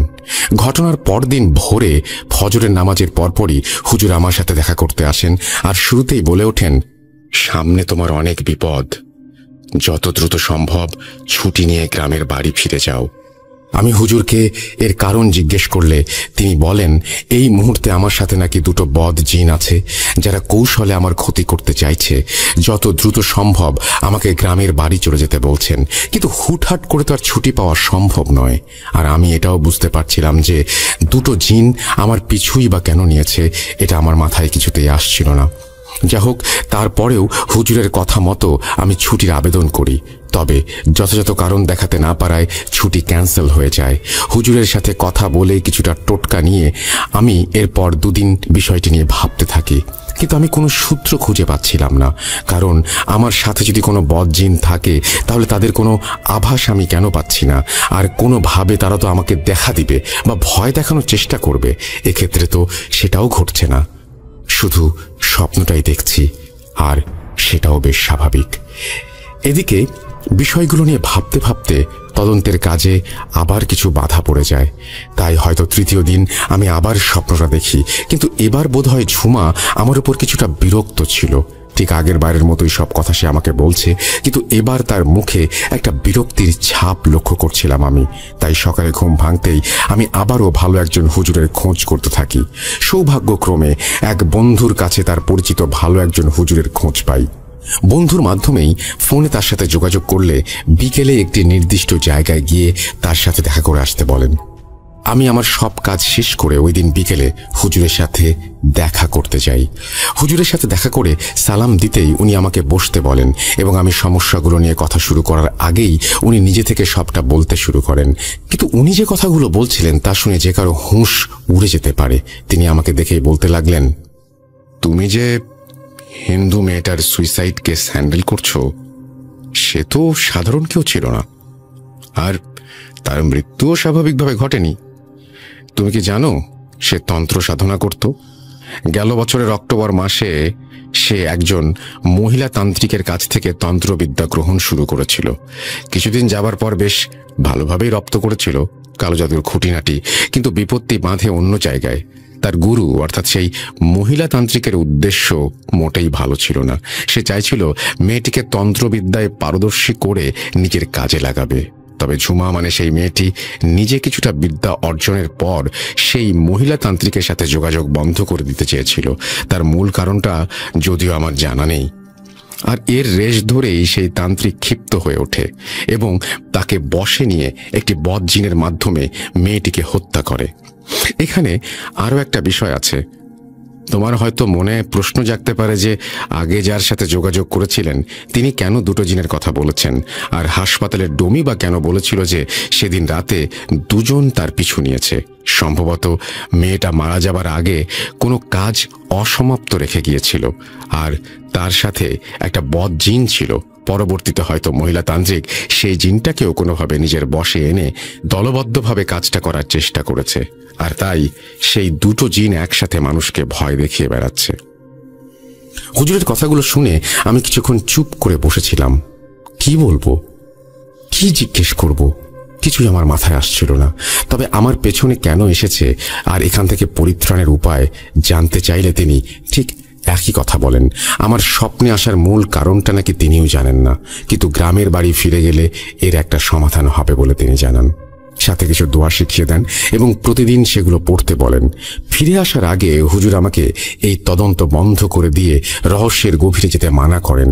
আমি ঠিক জানি না তিনি আসলে কি বোঝাতে চেয়েছিলেন ওই দিন। হুজুরের সাথে কথা বলা শেষে বেশ ভয়ের তো হৃদয় নিয়েই কোয়ার্টারে ফিরছিলাম আমি। ঠিক তখনই থানা থেকে একজন ফোন করে জানান জুলসুখা গ্রামে কিছু লোকের মাঝে জমি জমা বিষয় সম্পত্তি নিয়ে দ্বন্দ্ব বেঁধেছে এবং হাতাহাতিও হয়েছে। এতে কিছু মানুষ গুরুতর আহত হওয়ায় দ্রুত ফোর্স নিয়ে আমাকে সেখানে উপস্থিত হতে বলা হয়েছে। থানা থেকে ফোন পেয়ে আমিও দ্রুত কোয়ার্টারে পৌঁছাই। রেডি হয়ে ফোর্স নিয়ে বেরিয়ে পড়ি জুলসুখা গ্রামের উদ্দেশ্যে। ওখানে পৌঁছে দেখি পরিস্থিতি বেশ গুরুতর। তাও কোনোভাবে সামাল দিয়ে গ্রামের মোড়লের অনুরোধে একটা গ্রাম্য সালিশের ব্যবস্থা করা হয়। মোড়লের বাড়ির পুকুর পাড়েই সালিশের জন্য ব্যবস্থা করা হয়। কিন্তু এখানেও অদ্ভুত ঘটনাগুলো যেন আমার পিছু ছাড়ছিল না। সালিশ চলাকালীন হঠাৎ করে আমার চোখে পড়ে পুকুরের ওই পাড়ে থাকা একটা তাল গাছের দিকে। তখনও পুরোপুরি অন্ধকার হয়নি। দেখলাম সাদা জোব্বা পরা একজন মধ্যবয়স্ক লোক আমাকে হাতের ইশারা করে ডেকে কিছু একটা বোঝানোর চেষ্টা করছেন। প্রথমে ঠিক বুঝতে পারছিলাম না সে আমাকেই ডাকছে কিনা, কিন্তু মুহূর্তেই ঘটে এক অদ্ভুত ঘটনা। লোকটা হঠাৎ করে ঠিক ওই ভঙ্গিতে গলায় হাত রেখে জিপটা বের করে দাঁড়িয়ে পড়েন, যে ভঙ্গিতে আমরা সবাই ঝুমাকে সিলিংয়ের সাথে ঝুলতে দেখেছিলাম। এরপর আমি বুঝতে পারি যে লোকটা সুইসাইড কেসের ব্যাপারে আমাকে কোনোভাবে সাহায্য করতে চায়। আমি একবার সালিশ থেকে উঠে পুকুরের ওই পাড়ে যেতে চাইলাম, কিন্তু পরে ভেবে দেখলাম এখন যাওয়াটা ঠিক হবে না। এর কিছুক্ষণ পরেই সৌভাগ্যক্রমে মাগরিবের আজান শুরু হয়। আমিও সুযোগ বুঝে নামাজের পরে আলোচনার প্রস্তাব রাখলে সবাই রাজি হয়। তখন আমি ওখান থেকে উঠে যাবার পর পুকুরের ওই পাড়ের তালগাছটার নিচে লোকটাকে আর দেখতে পাইনি। আমার সাথে আরো কয়েকজন পুলিশের লোক ছিল। আলোচনা চলাকালীন তারা চারিদিকে টহল দিচ্ছিল। আমি তাদেরকে ডেকে পুকুরের ওই পাড়ে থাকা সাদা জোব্বা পরা লোকটার ব্যাপারে জিজ্ঞেস করলে তারা আমাকে অবাক করে দিয়ে বলে ওখানে নাকি কেউই ছিল না, আমাদের কয়েকজন লোক নাকি ওখানেই টহলদারি করছিল। তারা এমন কাউকে দেখেনি। তবে কে ছিল ওটা? প্রশ্নটা আজও আমাকে ভাবায়। সেদিন যদি তার সাথে কথা বলতে পারতাম তাহলে হয়তো বড় কোনো রহস্যের উন্মোচন করতে পারতাম, আর আমার সমস্যাগুলোও হয়তো সমাধান হয়ে যেত।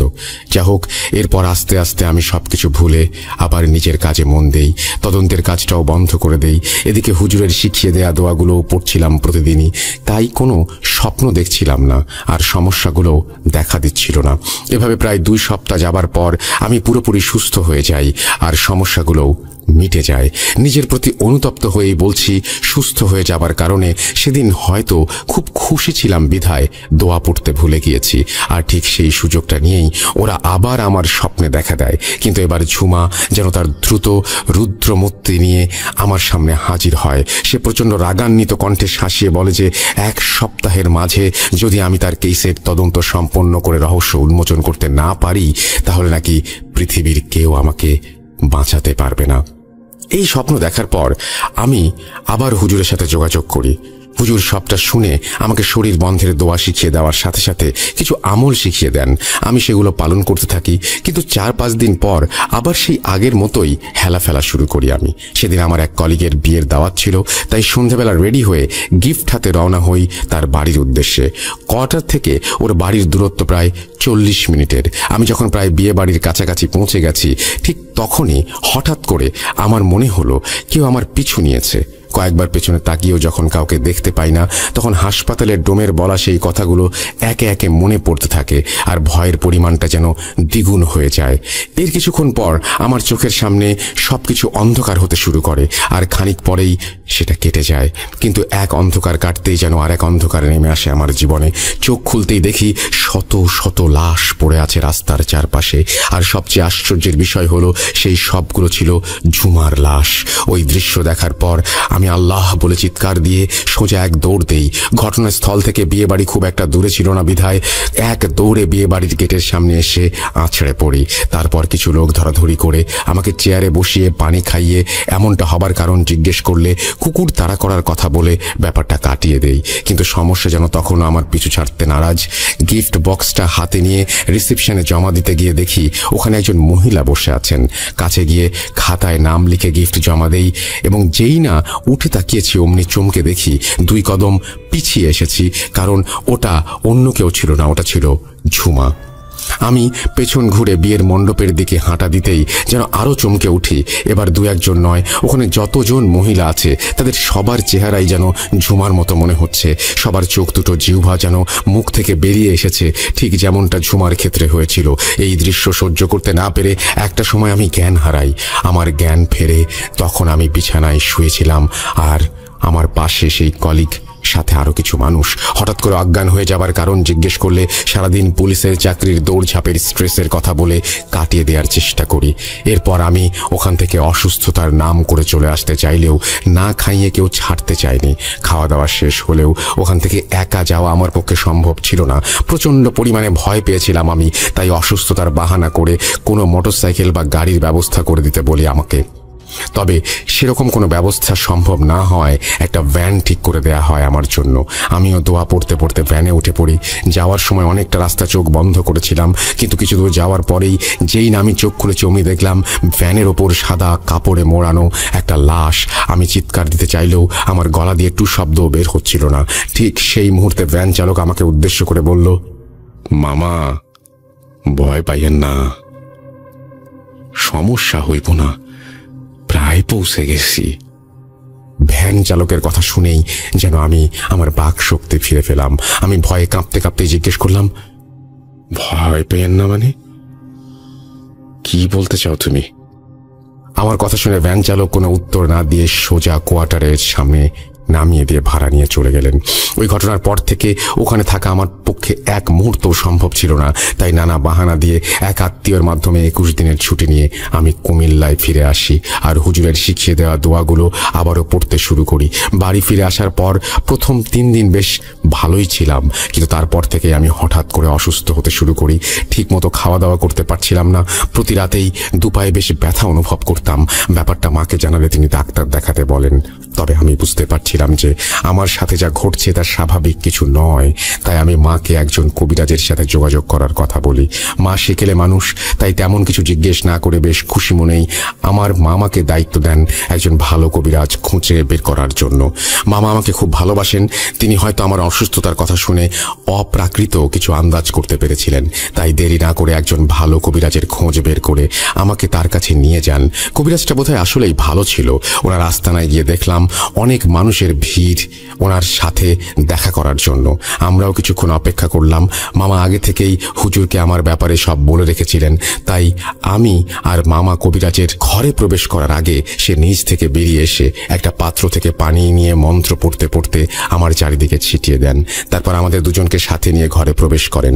কিন্তু হঠাৎ উনি নিজে থেকে বাইরে এসে মন্ত্র পড়তে পড়তে কেন চারিদিকে পানি ছিটালেন সেই প্রশ্নটা তখনও আমার মাথায় ঘুরপাক খাচ্ছিল। আমি কিছুটা ভাবুক দেখে কবিরাজ নিজে থেকেই বললেন, তোর সাথে 2টা বজ্জির আছে রে বাবু। মন্ত্র বইরা পানি না ছিটাইলে ওরা তোর সাথে আমার ঘরে ঢুকে পড়তো, পরে তোরই সমস্যা হইতো, তাই পাকাই দিছি। কবিরাজের কথা শুনে আমি একটু আশ্বস্ত হই। এরপর সব ঘটনা কবিরাজকে খুলে বললে সে জানায়, দেখ বাবু, আমিও হলপ কইয়া কইতে পারুম না ঘটনার এতগুলো মানুষ থাকতেও কেন ওরা শুধু তোর পিছেই লাগছে। তাই এখানে একটা উপায় আছে, তোর যত তাড়াতাড়ি সম্ভব বিয়া করাই দিতে হবে। সবচেয়ে ভালো হয় যদি আগামী সপ্তাহের মাঝে শুভ কাজটা হয়, তারপর যা হবে সেগুলো আমার দায়িত্ব। এরপর কবিরাজকে তার হাদিয়া দিয়ে আমি আর মামা বাড়ি ফিরে আসি। এদিকে বাড়ি ফেরার পর মামা আমার মা বাবাকে সবটা জানিয়ে দিলে বাড়িতে যেন কান্নার রোল পড়ে যায়। এরপর পারিবারিকভাবে আরও কিছু বিষয় ছিল, সেগুলো না হয় নাই বলি। তবে পরদিন সকাল থেকে মা বাবা আমার জন্য বিয়ের পাত্রী দেখতে শুরু করেন। 2-3 দিন অনেক মেয়ে দেখা হয়, কিন্তু আমার সাথে ঘটতে থাকা ঘটনাগুলোর ব্যাপারে এলাকায় পুরো জানাজানি হয়ে গিয়েছিল। তখন এলাকার মানুষগুলো দিনের বেলাতেও আমাদের বাড়ির সামনে দিয়ে যেতে ভয় পেত। তাই হয়তো কোনো পরিবার আমাদের সাথে কোনো প্রকার আত্মীয়তার সম্পর্কে জড়াতে চাচ্ছিলেন না। আর ওই মুহূর্তে যেটা ছিল একদম স্বাভাবিক। অন্যদিকে মা বাবাও বেশ চিন্তিত হতে শুরু করেন, যদিও আমি তাদের বিভিন্নভাবে সান্ত্বনা দেওয়ার চেষ্টা করছিলাম। এখানে সবচেয়ে বড় বিষয় হলো, স্বপ্নে দেখা দেওয়ার পর ঝুমা আমাকে মোট 7 দিনের সময় দিয়েছিল, কিন্তু 10-12 দিন পেরিয়ে গেলেও আমার সাথে সেরকম কিছু ঘটেনি। আর পূর্বের অসুস্থতাও তখন প্রায় কেটে গিয়েছে। তাই চিন্তার কোনো কারণ নেই বলে তাদেরকে কোনোভাবে শান্ত করতে সক্ষম হই। পরের দিন বিকেলে আমার ফুপুর বাড়ির সবাই আমাদের বাড়িতে এসে উপস্থিত হন। তারাও নাকি এলাকার মানুষদের কাছ থেকে আমার ব্যাপারে শুনেছেন, তাই আমার জীবন বাঁচাতে তারা তাদের একমাত্র মেয়ের সাথে আমাকে বিয়ে দিতে চান। আর তাদের সেই প্রস্তাব নিয়েই নাকি তারা আমাদের বাড়িতে এসেছেন। ফুপুর কথা শুনে মা বাবা বুকটা যেন খুশিতে ভরে উঠেছিল, কিন্তু আমি কেন যেন খুব একটা বেশি খুশি হতে পারছিলাম না। এদিকে বিয়ে ঠিক হবার পর থেকেই আমি আবার অসুস্থ হতে শুরু করি। ঝুমার লাশ হাসপাতালে নিয়ে যাওয়ার সময় ঠিক যেমন অস্বস্তি আর অস্থিরতায় ছটফট করছিলাম, বিয়ের পাকা কথা হবার পরের দিন থেকে আমি আবার সেভাবেই অস্থিরতা বোধ করছিলাম। তাই বাবা মা আর দেরি করতে চাননি।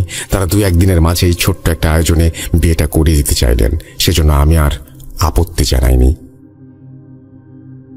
মূলত এটাই ছিল তানভীর ভাইয়ের জীবনে ঘটে যাওয়া আশ্চর্যজনক কিছু ঘটনা, যেটি তিনি আমাদের ছোট ভাই মেহেদির সাথে শেয়ার করেছিলেন। কিন্তু আপনাদের কি মনে আছে, তানভীর ভাইয়ের ঘটনা শুরু করার আগে আমার জীবনে ঘটে যাওয়া একটা অদ্ভুত ঘটনার কথা বলেছিলাম? এবার বোধহয় সেই ঘটনাটা বলার সময় এসে গেছে। আমার জীবনে ঘটে যাওয়া সেই অদ্ভুত ঘটনার মূলে ছিল তানভীর ভাইয়ের আকস্মিক মৃত্যু। কাশিমপুর খালপাড়ে বাবার কোলে থাকা মাদ্রাসা ছাত্রের কথা মনে আছে আপনাদের?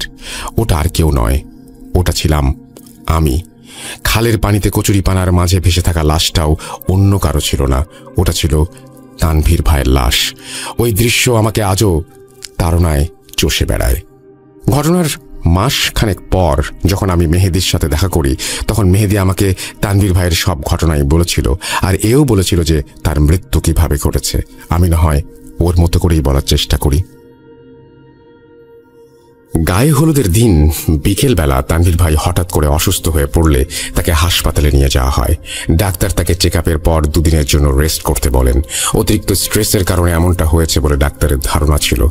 যাই হোক, অসুস্থতার কারণে গায়ে হলুদের অনুষ্ঠানটা একদিন পিছিয়ে দেওয়া হয়। ওই দিন রাতের বেলা আমি ভাইয়ার পাশেই ছিলাম, আর তখনই কেন জানি না ভাইয়া আমাকে তার জীবনে ঘটে যাওয়া ঘটনাগুলো নিজে থেকেই বলতে শুরু করেন।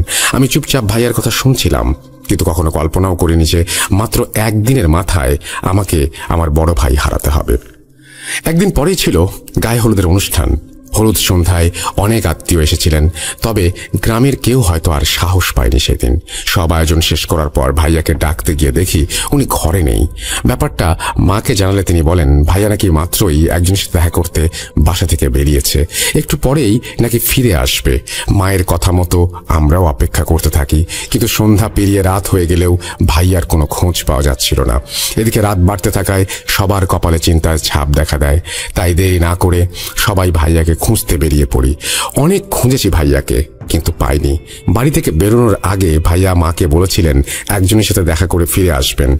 মাও ভেবেছিলেন হয়তো কোনো বন্ধু এসেছে, তবে এমনটা ঘটবে সেটা কেউ কল্পনাও করতে পারেননি। সারাটা রাত ভাইয়াকে খুঁজেছি, কিন্তু কোথাও খুঁজে পাইনি। রাত পেরিয়ে ভোর হতে এক লোক এসে খবর দিল যে কাশিমপুর খাল পাড়ে নাকি একজনকে পাওয়া গেছে। কথাটা শুনে বুকটা কেঁপে উঠল। আমরাও ছুটতে ছুটতে পৌঁছে গেলাম ওখানে। তারপর সবটুকু তো তুই নিজের চোখেই দেখেছিস। লাশ তোলার পর তার চেহারা এতগুলো আঁচড়ের দাগ সবাইকে আটকে দিয়েছিল। মনে হচ্ছিল কেউ যেন মাত্রই ধারালো নখ দিয়ে তার মুখের ওপর ইচ্ছে মতো আঁচড় কেটেছে, কারণ তাজা রক্ত বেরোচ্ছিল তখন ওখান থেকে। এরপর একটা পরিবারের কি অবস্থা হতে পারে তা বর্ণনাতীত। ভাইয়ার লাশ, জানাজা ও দাফনের পর মামা আবার সেই কবিরাজের সাথে যোগাযোগ করেন। কবিরাজকে সবটা জানালে তিনি বলেন সেদিনের অসুস্থতা ওই বদজিনের একটা চক্রান্ত মাত্র। তারা চেয়েছিল কবিরাজের দেয়া 7 দিনের গণ্ডিটা কোনোভাবে কাটাতে। 7 দিন কেটে গেলেই ওরা নিজেদের স্বার্থ হাসিল করতে পারবে। তাই আমাদের নাকি সবচেয়ে বড় ভুল হয়েছে বিয়েটা একদিন পিছিয়ে দেয়া। সঠিক সময়ে বিয়েটা হলে হয়তো আজ ভাইয়াকে বাঁচানো সম্ভব হতো। কবিরাজ এটাও বলেন 7 দিন সম্পূর্ণরূপে কেটে যাওয়ার আগ মুহূর্ত পর্যন্ত তারা কোনো ক্ষতি করতে পারছিল না বলে হলুদের দিন ডেকে নিয়ে ভাইয়াকে একটা ঘোরের মধ্যে রেখে খাল পাড়ে নিয়ে গিয়েছিল, আর ফজরের আজান দেওয়ার ঠিক আগ মুহূর্তে তাকে মেরে ওখানে ফেলে রেখেছিল। আমরা যদি রাতের বেলাতেও ওখানে খুঁজে আসতাম তাহলে হয়তো ভাইয়াকে বাঁচানোর একটা পথ খোলা থাকতো। কথাগুলো বলতে গিয়ে মেহেদি অঝরে চোখের পানি ফেলছিল। আমি ওকে দেখে আমিও যেন চোখের পানি ধরে রাখতে পারলাম না। সত্যি বাস্তবতা বড়ই কঠিন।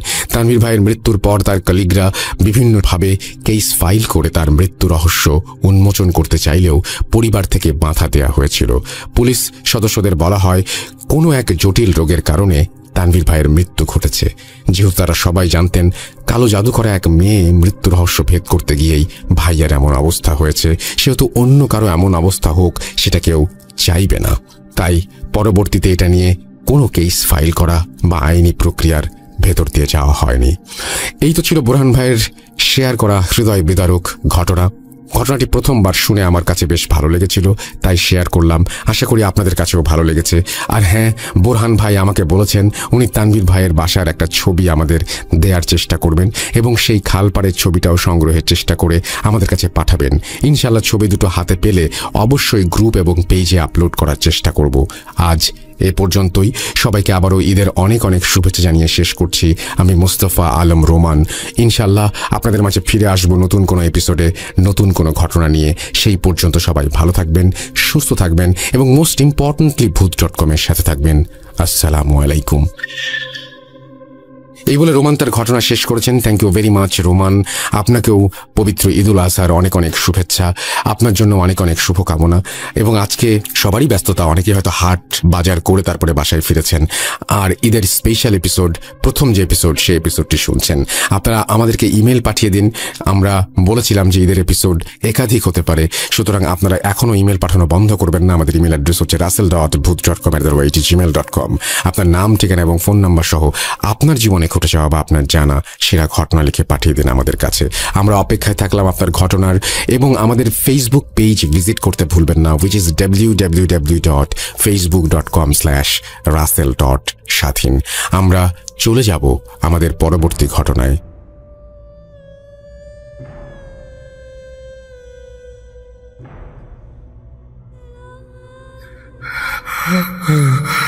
কেন কেন তুমি আসো?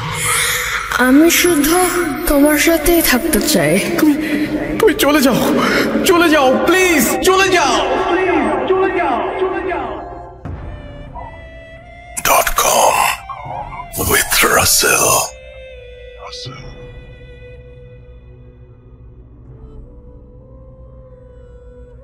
আসসালামু আলাইকুম। ভূত.com-এর সকল লিসেনারকে জানাচ্ছি শুভেচ্ছা, ঈদ মোবারক। আশা করি সবাই ভালো আছেন, সুস্থ আছেন। প্রিয় লিসেনার্স, এই মুহূর্তে যে স্টোরিটি আমি আপনাদের সাথে শেয়ার করতে যাচ্ছি, এই স্টোরিটি একই সাথে কবরস্থান কেন্দ্রিক, অ্যাম্বুলেন্স কেন্দ্রিক এবং লাশকে কেন্দ্র করে। সুতরাং বুঝতেই পারছেন, সবাই নড়ে চড়ে বসুন, ভয়ানক কিছু শুনতে যাচ্ছেন আপনারা। প্রিয় লিসেনার্স, এই স্টোরিটি যিনি আমাকে দিয়েছেন তার নাম হচ্ছে সাইফুল। উনি পেশায় একজন অ্যাম্বুলেন্স চালক। ওনার বাড়ি কুমিল্লা। উনি এর আগেও ভূত.com-এ আমার মাধ্যমে একটি ঘটনা শেয়ার করেছিলেন। আজকে যে স্টোরিটি উনি আমার সাথে শেয়ার করেছেন, এই স্টোরিটি আসলে ওনার সাথে ঘটেনি, ঘটেছে ওনার বোনের পরিবারের সাথে। কারণ ওনার বোনের পরিবার চট্টগ্রাম শহরে থাকতেন। ওনার বোন, তার হাজব্যান্ড, তার শ্বশুর শাশুড়ি, তার দেবর ননদ সবাই মিলে চট্টগ্রাম শহরের একটি জায়গায় থাকতেন। ঘটনাটির সময় 2009 সাল। যে বাড়িতে ওনারা থাকতেন, বাড়িটি বেশ একটি বড় জায়গা নিয়ে অবস্থিত। ওনারা যখন ওই বাড়িতে থাকা শুরু করেন, স্থানীয় কিছু মানুষজন ওনাদেরকে বলেন যে এই জায়গাতে অনেক পুরাতন একটি কবরস্থান ছিল। বহু বছর এখানে কোনো কবর দেয়া হয় না এবং অনেক পুরাতন কবর হওয়ার কারণে আস্তে আস্তে কবরগুলো বিলীন হয়ে গেছে। অনেক দিন এই জায়গাটি বিরান পড়েছিল, পরে বিক্রি হয়ে যায় এবং বাড়ির মালিক এখানে একটি বাড়ি তৈরি করে। কিন্তু বাড়িটি আসলে আধুনিক অবকাঠামোর যে রুলস এটা মেনটেন করে এটা তৈরি হয়নি। কারণ হচ্ছে এই বাড়ির ওয়াশরুমটা ঘরের বাইরে ছিল এবং আশেপাশের কিছু মানুষ এটাও বলেছিল যে ওয়াশরুমটা যেখানে তৈরি করা হয়েছে সেখানে অনেকেই মানা করেছিল এই জায়গাটাতে ওয়াশরুম না করতে। কারণ ধারণা করা হচ্ছিল ওয়াশরুম যেই জায়গাতে তৈরি করা হয়েছে সেইখানেও একটি কবর ছিল। যাই হোক, বাড়িটা তৈরি করা হয়। ওই বাড়িতে সাইফুল ভাইয়ের বোন, বোনের হাজবেন্ড মানে সাইফুল ভাইয়ের দুলা ভাই, বোনের শ্বশুর শাশুড়ি, দেবর ননদ সবাই থাকতেন। শুরুর দিকে খুব অল্প কয়েকদিনের জন্য তেমন কোনো প্রবলেম তারা ফেস করেননি। এর কিছুদিন পর থেকেই অদ্ভুত কিছু সমস্যা ওনারা ফেস করতে থাকেন। যেমন এক রাত্রে ওই বাড়ির প্রত্যেক সদস্য ওনারা শব্দ শুনতে পান যে বাড়ির উঠানে কেউ একজন হাঁটাহাঁটি করছে। তখন সাইফুল ভাইয়ের যেই দুলা ভাই মানে বোনের হাজব্যান্ড, উনি ওঠেন, উনি দরজা খুলে দেখেন যে উঠোনে কালো ছায়ার মতো কিছু একটা হাঁটাহাঁটি করছে। উনি যখন বলেন যে এই কে, তখনই সেটি মিলিয়ে যায়। তো এই যে হাঁটাহাঁটির যে বিষয়টি, এটি যে নতুন ছিল তা কিন্তু নয়, এটি কিন্তু প্রায়শই ঘটা শুরু করে। আর ওয়াশরুমটা যেহেতু বাইরে, এই জন্য কি করতো, যদি কেউ রাত্রেবেলা ওয়াশরুমে যেত আর একজনকে ডাক দিত, এই জন্য তিনি সাথে যেতেন, কাছাকাছি থাকতেন, তারপরে আবার ওয়াশরুমের থেকে বের হয়ে হাত মুখ ধুয়ে আবার ঘরে চলে আসতেন। এইভাবেই তারা মোটামুটি অভ্যস্ত হয়ে গিয়েছিলেন। এক রাত্রে ঘটে একটি ভয়ানক ঘটনা। সাইফুল ভাইয়ের বোনের সাথে এই ঘটনাটি ঘটেছিল। উনি রাতের বেলা ওয়াশরুমে যাওয়ার জন্য বের হবেন, তখন ওনার হাজব্যান্ড পাশে ঘুমাচ্ছিল। যদিও বলা ছিল যে ওয়াশরুমে যাওয়ার দরকার হলে যেন তাকে ডাক দেয়। তো উনি চিন্তা করেন যে এত রাত্রে ডাক দিব, থাক, এখন আর ডাকার দরকার নেই। কারণ ইলেকট্রিসিটি ছিল, বারান্দায় আলো ছিল বেশ। তো উনি একাই দরজা খুলে ঘর থেকে বের হন। তিনি যখনই দরজা খুলে ঘর থেকে বের হয়েছেন, তখনই তিনি দেখেন উঠোনে প্রকাণ্ড একটি মানুষের মাথা। এই মাথাটি উঠোনে লাফালাফি করে একদিক থেকে আরেক দিকে যাচ্ছে। ওই মাথাটি যখন টের পায় যে সাইফুল ভাইয়ের বোন ঘর থেকে বের হয়েছে, তখন ওই মাথাটি লাফিয়ে লাফিয়ে সাইফুল ভাইয়ের বোনের দিকে আগাতে থাকে। সাইফুল ভাইয়ের বোন প্রচন্ড ভয় পান, জোরে একটা চিৎকার দিয়ে ঘরে ঢুকেই দরজা বন্ধ করে দেন। ওনার হাজব্যান্ড ধর্মর করে ঘুম থেকে উঠে যে কি হয়েছে, তখন বলে যে উনি এটা দেখেছেন। ওনার হাজব্যান্ড তখন টর্চ নিয়ে ঘর থেকে বের হন, যদিও বা ইলেকট্রিসিটি ছিল। স্বাভাবিকভাবেই দেখেন যে উঠোনে কিছুই নেই। তখন উনি ওনার স্ত্রীকে বলেন যে তোমাকে তো বলেছিলাম যে বাইরে যাওয়ার সময় আমাকে ডাক দিতে, তুমি ডাকো নাই কেন? তখন তিনি বলেন যে যেহেতু আলো ভালোই ছিল বাইরে, তো চিন্তা করেছি যে থাক আজকে ডাকবো না, এই জন্য আর ডাকি নেই। তো যাই হোক, রাত্রে এই ঘটনাটি যখন ঘটে তখন বাড়ির অন্য সদস্যরাও পরে জেগে গিয়েছিল, তাদেরকেও বিষয়টি বলা হয় এবং প্রত্যেককে বলে দেওয়া হয় অবশ্যই কেউ যখন রাতের বেলা ঘর থেকে বের হবে সাথে যেন কেউ একজন মানুষ নিয়ে ঘর থেকে বের হয়। এই ঘটনার পরের দিন থেকে আরো একটি সমস্যা ওনারা ফেস করেন। রাত 2টো কি 2:30টার দিকে একজন মহিলার কণ্ঠস্বর শোনা যেত। ঘরের দরজায় টক টক টক টক শব্দ করে বলতো, চলে যা, এই বাড়ি থেকে চলে যা, থাকিস না এখানে, তাহলে কিন্তু অনেক বড় ক্ষতি হয়ে যাবে। আর মাঝে মাঝেই টিনের চালে ঢিল পড়ার শব্দ ওনারা শুনতেন এবং যখন পড়তো একসাথে বহু ঢিল পড়তো টিনের চালের উপরে। রাত্রে ঘুমাতে পারতেন না ওনারা। একটা সময় ওনারা ডিসিশন নেন এখানে ওনারা থাকবেন না, কারণ এইভাবে আসলে থাকা যায় না। এদিকে ওনারা বাসাও খুঁজছিলেন, কিন্তু এর মধ্যে ঘটে যায় আরেকটি মর্মান্তিক ঘটনা। সাইফুল ভাইয়ের বোনের শ্বশুর উনি রাতের বেলা খাওয়া দাওয়া করার পরে ফ্রেশ হওয়ার জন্য ওয়াশরুমে যান। ওয়াশরুম থেকে ফিরে এসেই উনি বলেন যে আমার বুকে ব্যথা হচ্ছে। উনি সুস্থ মানুষ, হঠাৎ কেন বুকে ব্যথা হচ্ছে, কোনো কিছু দেখে ভয় পেয়েছিলেন কিনা, উনি কিছুই বলার আসলে সুযোগ পান নাই। বুকে ব্যথা হচ্ছে, বুকে ব্যথা বেড়ে যাচ্ছে, এই কথা বলতে বলতেই উনি মেঝেতে পড়ে যান এবং এর অল্প কয়েক মিনিটের মধ্যেই উনি পৃথিবীর মায়া ত্যাগ করে চলে যান। বাড়িতে কান্নাকাটি রোল পড়ে যায়, কিন্তু ওনাদের বাড়ি তো কুমিল্লাতে, লাশ তো কুমিল্লাতে নিয়ে যেতে হবে। এই জন্য ওই রাত্রে একটি অ্যাম্বুলেন্স ভাড়া করা হয়। অ্যাম্বুলেন্সে লাশ উঠিয়ে বাড়ির সকল সদস্য রওনা দেয় কুমিল্লার দিকে। চট্টগ্রাম শহর পার হয়ে, সীতাকুণ্ড পার হয়ে যখন গাড়ি চলা শুরু করেছে, গাড়িটি যখন ফেনীর কাছাকাছি চলে এসেছে তখন থেকেই শুরু করে একটি ভয়ঙ্কর ঘটনা। ঘটনাটি শুরুতে এমন ছিল যে ড্রাইভার সাহেব এবং গাড়ির প্রত্যেক সদস্য ওনারা ফিল করছিলেন গাড়িটি কোনো কারণ ছাড়াই হঠাৎ করে আধা হাত বা 1 হাত উঁচু হয়ে যাচ্ছে, আবার ঠাস করে পড়ে যাচ্ছে এবং যখন পড়ে যাচ্ছে ওনারা সবাই মানে গাড়ির মধ্যে এলোমেলো অবস্থায় হয়ে যাচ্ছিলেন আর কি। তো এমনটা কেন হচ্ছিল? গাড়ির সবাই বলছিলেন ড্রাইভার সাহেবকে, এই ড্রাইভার ভালো করে চালাও। তখন ড্রাইভার বলছে যে আমি তো ভালো করেই চালাচ্ছি, কিন্তু এমনটা কেন হচ্ছে আমি বুঝতে পারছি না। ফেনী শহরে, মূলত ওই সময় ফেনী জেলার মধ্যে গাড়িটি ছিল।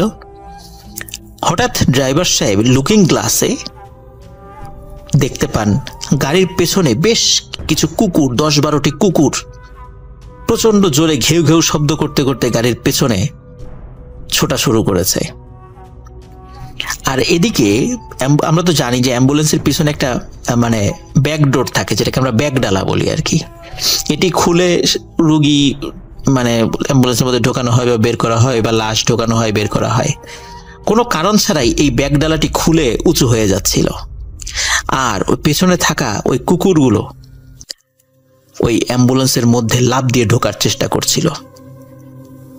আর ওই লাশের সাথে থাকা যে সাইফুল ভাইয়ের বোন, দুলাভাই, তারপর শাশুড়ি, তারপরে ননদ, দেবর, ওনারা বারবার ওই কুকুরগুলোকে সরিয়ে দেওয়ার চেষ্টা করছিলেন এবং বারবার ওই ব্যাগডালাটি বন্ধ করে দিচ্ছিলেন। কিন্তু বন্ধ করার পরও কেন এই ব্যাগডালাটি বারবার খুলে যাচ্ছিল? কারণ ব্যাগডালাতে কোনো সমস্যা ছিল না, কিন্তু তারপরও খুলে যাচ্ছিল। কিন্তু কেন খুলে যাচ্ছিল এটি বুঝতে পারছিলেন না। একটা পর্যায়ে গাড়ির ড্রাইভার এই অ্যাম্বুলেন্সটি থামিয়ে দেন। থামিয়ে রাস্তার একটা পাশে দাঁড়িয়ে নিচে নামেন। নিচে নামার পরে দেখা যায় ওই একটি কুকুরও আর দেখা যাচ্ছে না। কিন্তু কুকুরগুলো দেখা না গেলেও গাড়ির ওই ব্যাগডালাতে কুকুরের আঁচড় সেটি স্পষ্ট ছিল। উনি চিন্তা করেন এখানে খুব বেশিক্ষণ দেরি করা যাবে না, গাড়ি থামানোই যাবে না, যাই ঘটুক না কেন গাড়ি চালিয়ে যেতে হবে। আবার গাড়িতে উঠে গাড়ি চালানো শুরু করেন। গাড়ির মধ্যে প্রত্যেকেই মহান আল্লাহ রব্বুল আলমিনের জিকির শুরু করেন, কারণ আল্লাহ রব্বুল আলমিনের হেল্প ছাড়া খুব ভয়াবহ একটা সিচুয়েশন মানে তাদের সাথে ঘটে যেতে পারে, এবং যে ঘটনাগুলো ঘটছিল তাতে আল্লাহ রব্বুল আলমিন ছাড়া তাদেরকে উপকার করার মতো আসলে কেউ ছিল না। গাড়ি চলছে। গাড়ি যখন নোয়াখালীর কাছাকাছি চলে আসে তখন ওই গাড়িটা একটু যাত্রা বিরতির প্রয়োজন হয়। যাত্রা বিরতি যখন দেওয়ার পরেই প্রচণ্ড শব্দে গাড়ির দুটি টায়ার ব্লাস্ট হয়ে যায়। ড্রাইভার এবং আরো অন্যান্য যারা ছিলেন তারা গাড়ির কাছে চলে আসেন, এসে দেখেন গাড়ির দুটো টায়ার পাংচার হয়ে গেছে। এবং অদ্ভুত ব্যাপার হলো, গাড়ির টায়ার পাংচার হওয়ার একটা মানে বিষয়টা স্বাভাবিক ছিল না। কারণ হচ্ছে তারা গাড়ির টায়ারের দিকে তাকিয়ে দেখে কোনো ভয়ানক প্রাণী তার শক্তিশালী সুচালো দাঁত দিয়ে টায়ারের উপর কামড় দিয়ে টায়ারের একটি অংশ ছিঁড়ে নিয়ে চলে গেছে। এবং শুধু যে একটি টায়ারের সাথে বিষয়টি হয়েছিল তা কিন্তু নয়, দুটি টায়ারের সাথে একই ঘটনা ঘটে। মজার বিষয় হচ্ছে যে ওই গাড়িতে দুটি স্পেয়ার টায়ার ছিল। যদি একটি টায়ার থাকতো তাহলে খুব বিপদ হয়ে যেত। ওই রাত্রে দুটি টায়ার ছিল, দ্রুত ওই দুটি টায়ার গাড়িতে রিপ্লেস করা হয় এবং তারা ওইখান থেকে বের হয়ে যান। নোয়াখালীতে যখন গাড়িটা চলে আসে ঢাকা চিটাগাং হাইওয়ের, তখন নোয়াখালীতে তেমন কোনো সমস্যা হয়নি, কিন্তু নোয়াখালী পার হয়ে যখন কুমিল্লাতে গাড়ি ঢুকে গেছে তখন আরও একটি ভয়ানক ঘটনা ঘটতে থাকে। গাড়ির প্রত্যেকে এবং ড্রাইভার সে নিজেও দেখতে থাকে যে তাদের গাড়ির সামনে প্রায় 20-25 হাত দূরে গাড়ি কিন্তু চলছে, এবং যেই ভয়ানক জিনিসটা দেখতে থাকেন সেটি হচ্ছে একটি লাশ দেখতে পান। সেই লাশটি সাদা কাপড়ে মোড়ানো ছিল। এই লাশটিও শূন্যে ভাসছে, গাড়ি আগাচ্ছে, ওই লাশটিও সামনের দিকে এগোচ্ছে, এবং লাশটি একবার ডান পাশে একবার বাম পাশে যাচ্ছিল। এবং কোনো একটা ভয়ানক আওয়াজ তারা শোনেন, এবং সেই আওয়াজটি এমন ছিল, তোদের গাড়িতে থাকা লাশটি দিয়ে যা, নাহলে কিন্তু সবাই মরবি, এই গাড়িটা এখন অ্যাক্সিডেন্ট হবে, যদি বাঁচতে চাস লাশ দিয়ে যা। কিন্তু গাড়িতে থাকা প্রত্যেকেই এই বিষয়ে ডিটারমাইন্ড হন যে কোনো অশুভ শক্তির কাছে আমরা লাশ হস্তান্তর করব না। অশুভ শক্তি যত শক্তিশালী মানে ভাব দেখানোর চেষ্টা করুক না কেন, আল্লাহর শক্তির সামনে এগুলো কিছুই নয়। আর একটা মানুষের লাশকে কখনো এই পিশাচের হাতে আমরা তুলে দিতে পারি না, আর আমাদের প্রিয়জনের লাশ। সুতরাং যাই ঘটুক না কেন আমরা চলতে থাকব। এদিকে আরেকটি ঘটনা ঘটে, সেটি হচ্ছে যে এই লাশটা অ্যাম্বুলেন্সের যেই সাইডে রাখা ছিল মাঝে মাঝেই ওই সাইডটা উঁচু হয়ে যাচ্ছিল, এবং অ্যাক্সিডেন্ট হতেও হচ্ছিল না গাড়ি। তো ওনারা প্রচণ্ড ভয় পাচ্ছিলেন। হয়তোবা ওনারা চিন্তা করছিলেন যে এই লাশ নিয়ে হয়তোবা তাদের বাড়িতে ফেরার আগে তারাই লাশ হয়ে যাবেন, কিন্তু তারপরও মনে সাহস সঞ্চয় করে তারা আল্লাহর নাম স্মরণ করছিলেন, আয়াতুল কুরসি পড়ছিলেন, সূরা ইয়াসিন পড়ছিলেন। কুমিল্লায় ঢোকার পর এই ঘটনাটা ঘটার পরে আস্তে আস্তে আবার সব স্বাভাবিক হয়ে যায়। এদিকে ফজরের আজান দিয়ে দেয়। গ্রামের বাড়িতে পৌঁছাতে তাদের সকাল প্রায় 8টা বেজে যায়। বাড়িতে লাশ নিয়ে যাওয়ার পরে লাশকে গোসল করানো হয়, জানাজা পড়ানো হয়, এবং যথাযথ ধর্মীয় মর্যাদার সাথে লাশকে কবরস্থানে দাফন করা হয়। ওই রাত্রে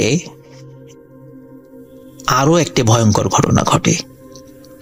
ওই রাত্রে সাইফুল ভাইয়ের বোনের যে ননদ রয়েছে, উনি স্বপ্নে দেখে যে একজন মানুষ কাঁধে করে সাদা কাফনে মোড়ানো একটি লাশ নিয়ে আসছে, নিয়ে ঘরের দরজা খুলে ঘরের মধ্যে প্রবেশ করে ওই লাশটি ওই সাইফুল ভাইয়ের বোনের ননদের গায়ের উপরে ঠাস করে ফেলে দেয়।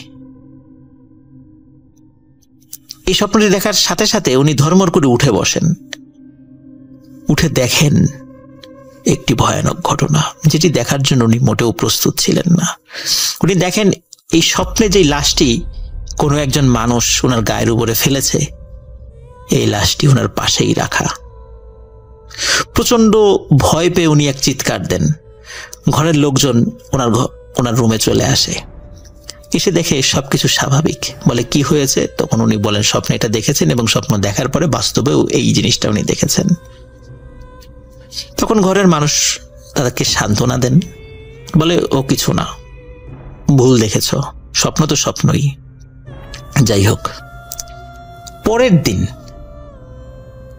ঈশান নামাজের আজানের পরে ঘটে আরেকটি ঘটনা। এই ঘটনাটি ঘটে সাইফুল ভাইয়ের বোনের শাশুড়ির সাথে। উনি ঈশান নামাজের জন্য অজু করতে উনি টিউবওয়েলে যান। টিউবওয়েলে যখন উনি অজু করছিলেন, হঠাৎ উনি দেখেন ওনার সামনে ওনার মৃত স্বামী দাঁড়িয়ে আছে, যাকে গতকালকেই কবরস্থ করা হয়েছে। শুধু যে দাঁড়িয়ে আছে তা নয়, কাছে এসে খপ করে ওনার হাত চেপে ধরে এবং বলে, চল আমার সাথে, আমি একা একা থাকতে পারছি না, আমার খুব কষ্ট হচ্ছে, তোকে নিয়ে যাব। উনি প্রচন্ড জোরে একটা চিৎকার দেন এবং সেন্সলেস হয়ে পড়ে যান। ঘরের মানুষজন, কারণ তখন তো আসলে কেউ ঘুমায় নাই, তখন তো আর খুব বেশি রাত না, সবাই চলে আসে, এসে দেখে কলপারে সাইফুল ভাইয়ের বোনের শাশুড়ি পড়ে আছে। তাকে ধরাধরি করে ঘরে নিয়ে আসে বাড়ির সবাই। তাকে যখন জ্ঞান ফেরানো হয়, বলে কি হয়েছে, তখন উনি বিষয়টি খুলে বলেন।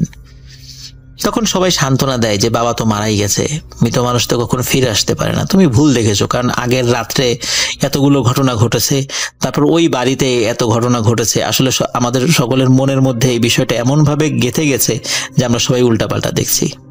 কিন্তু সাইফুল ভাইয়ের বোনের শাশুড়ি বারবার বলছিল, না আমি ভুল দেখি নাই, আমি যেটা দেখেছি ঠিকই দেখেছি। যাই হোক, সবাই তাকে সান্ত্বনা দেন। এই ঘটনার মোটামুটি আর তারপর 3-4 দিন কিছু হয় নাই। 5 দিন পরে আরেকটি ঘটনা ঘটে।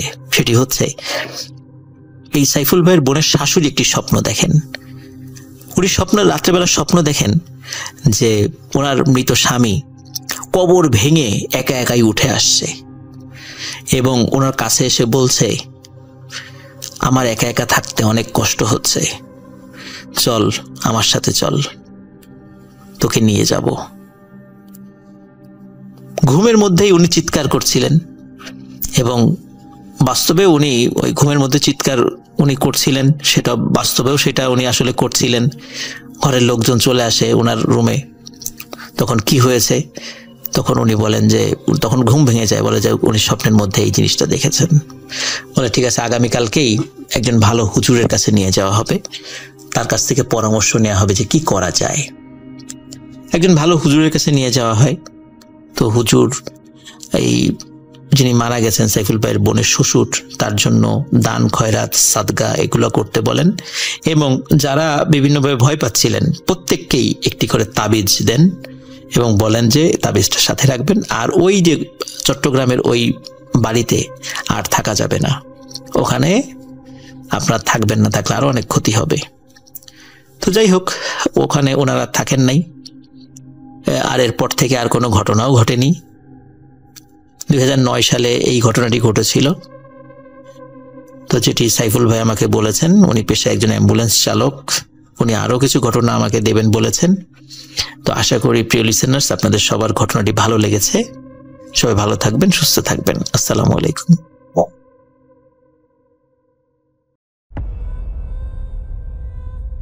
আপনাদের সবাইকে অনেক অনেক ধন্যবাদ এতক্ষণ পর্যন্ত আমাদের সাথে থাকার জন্য।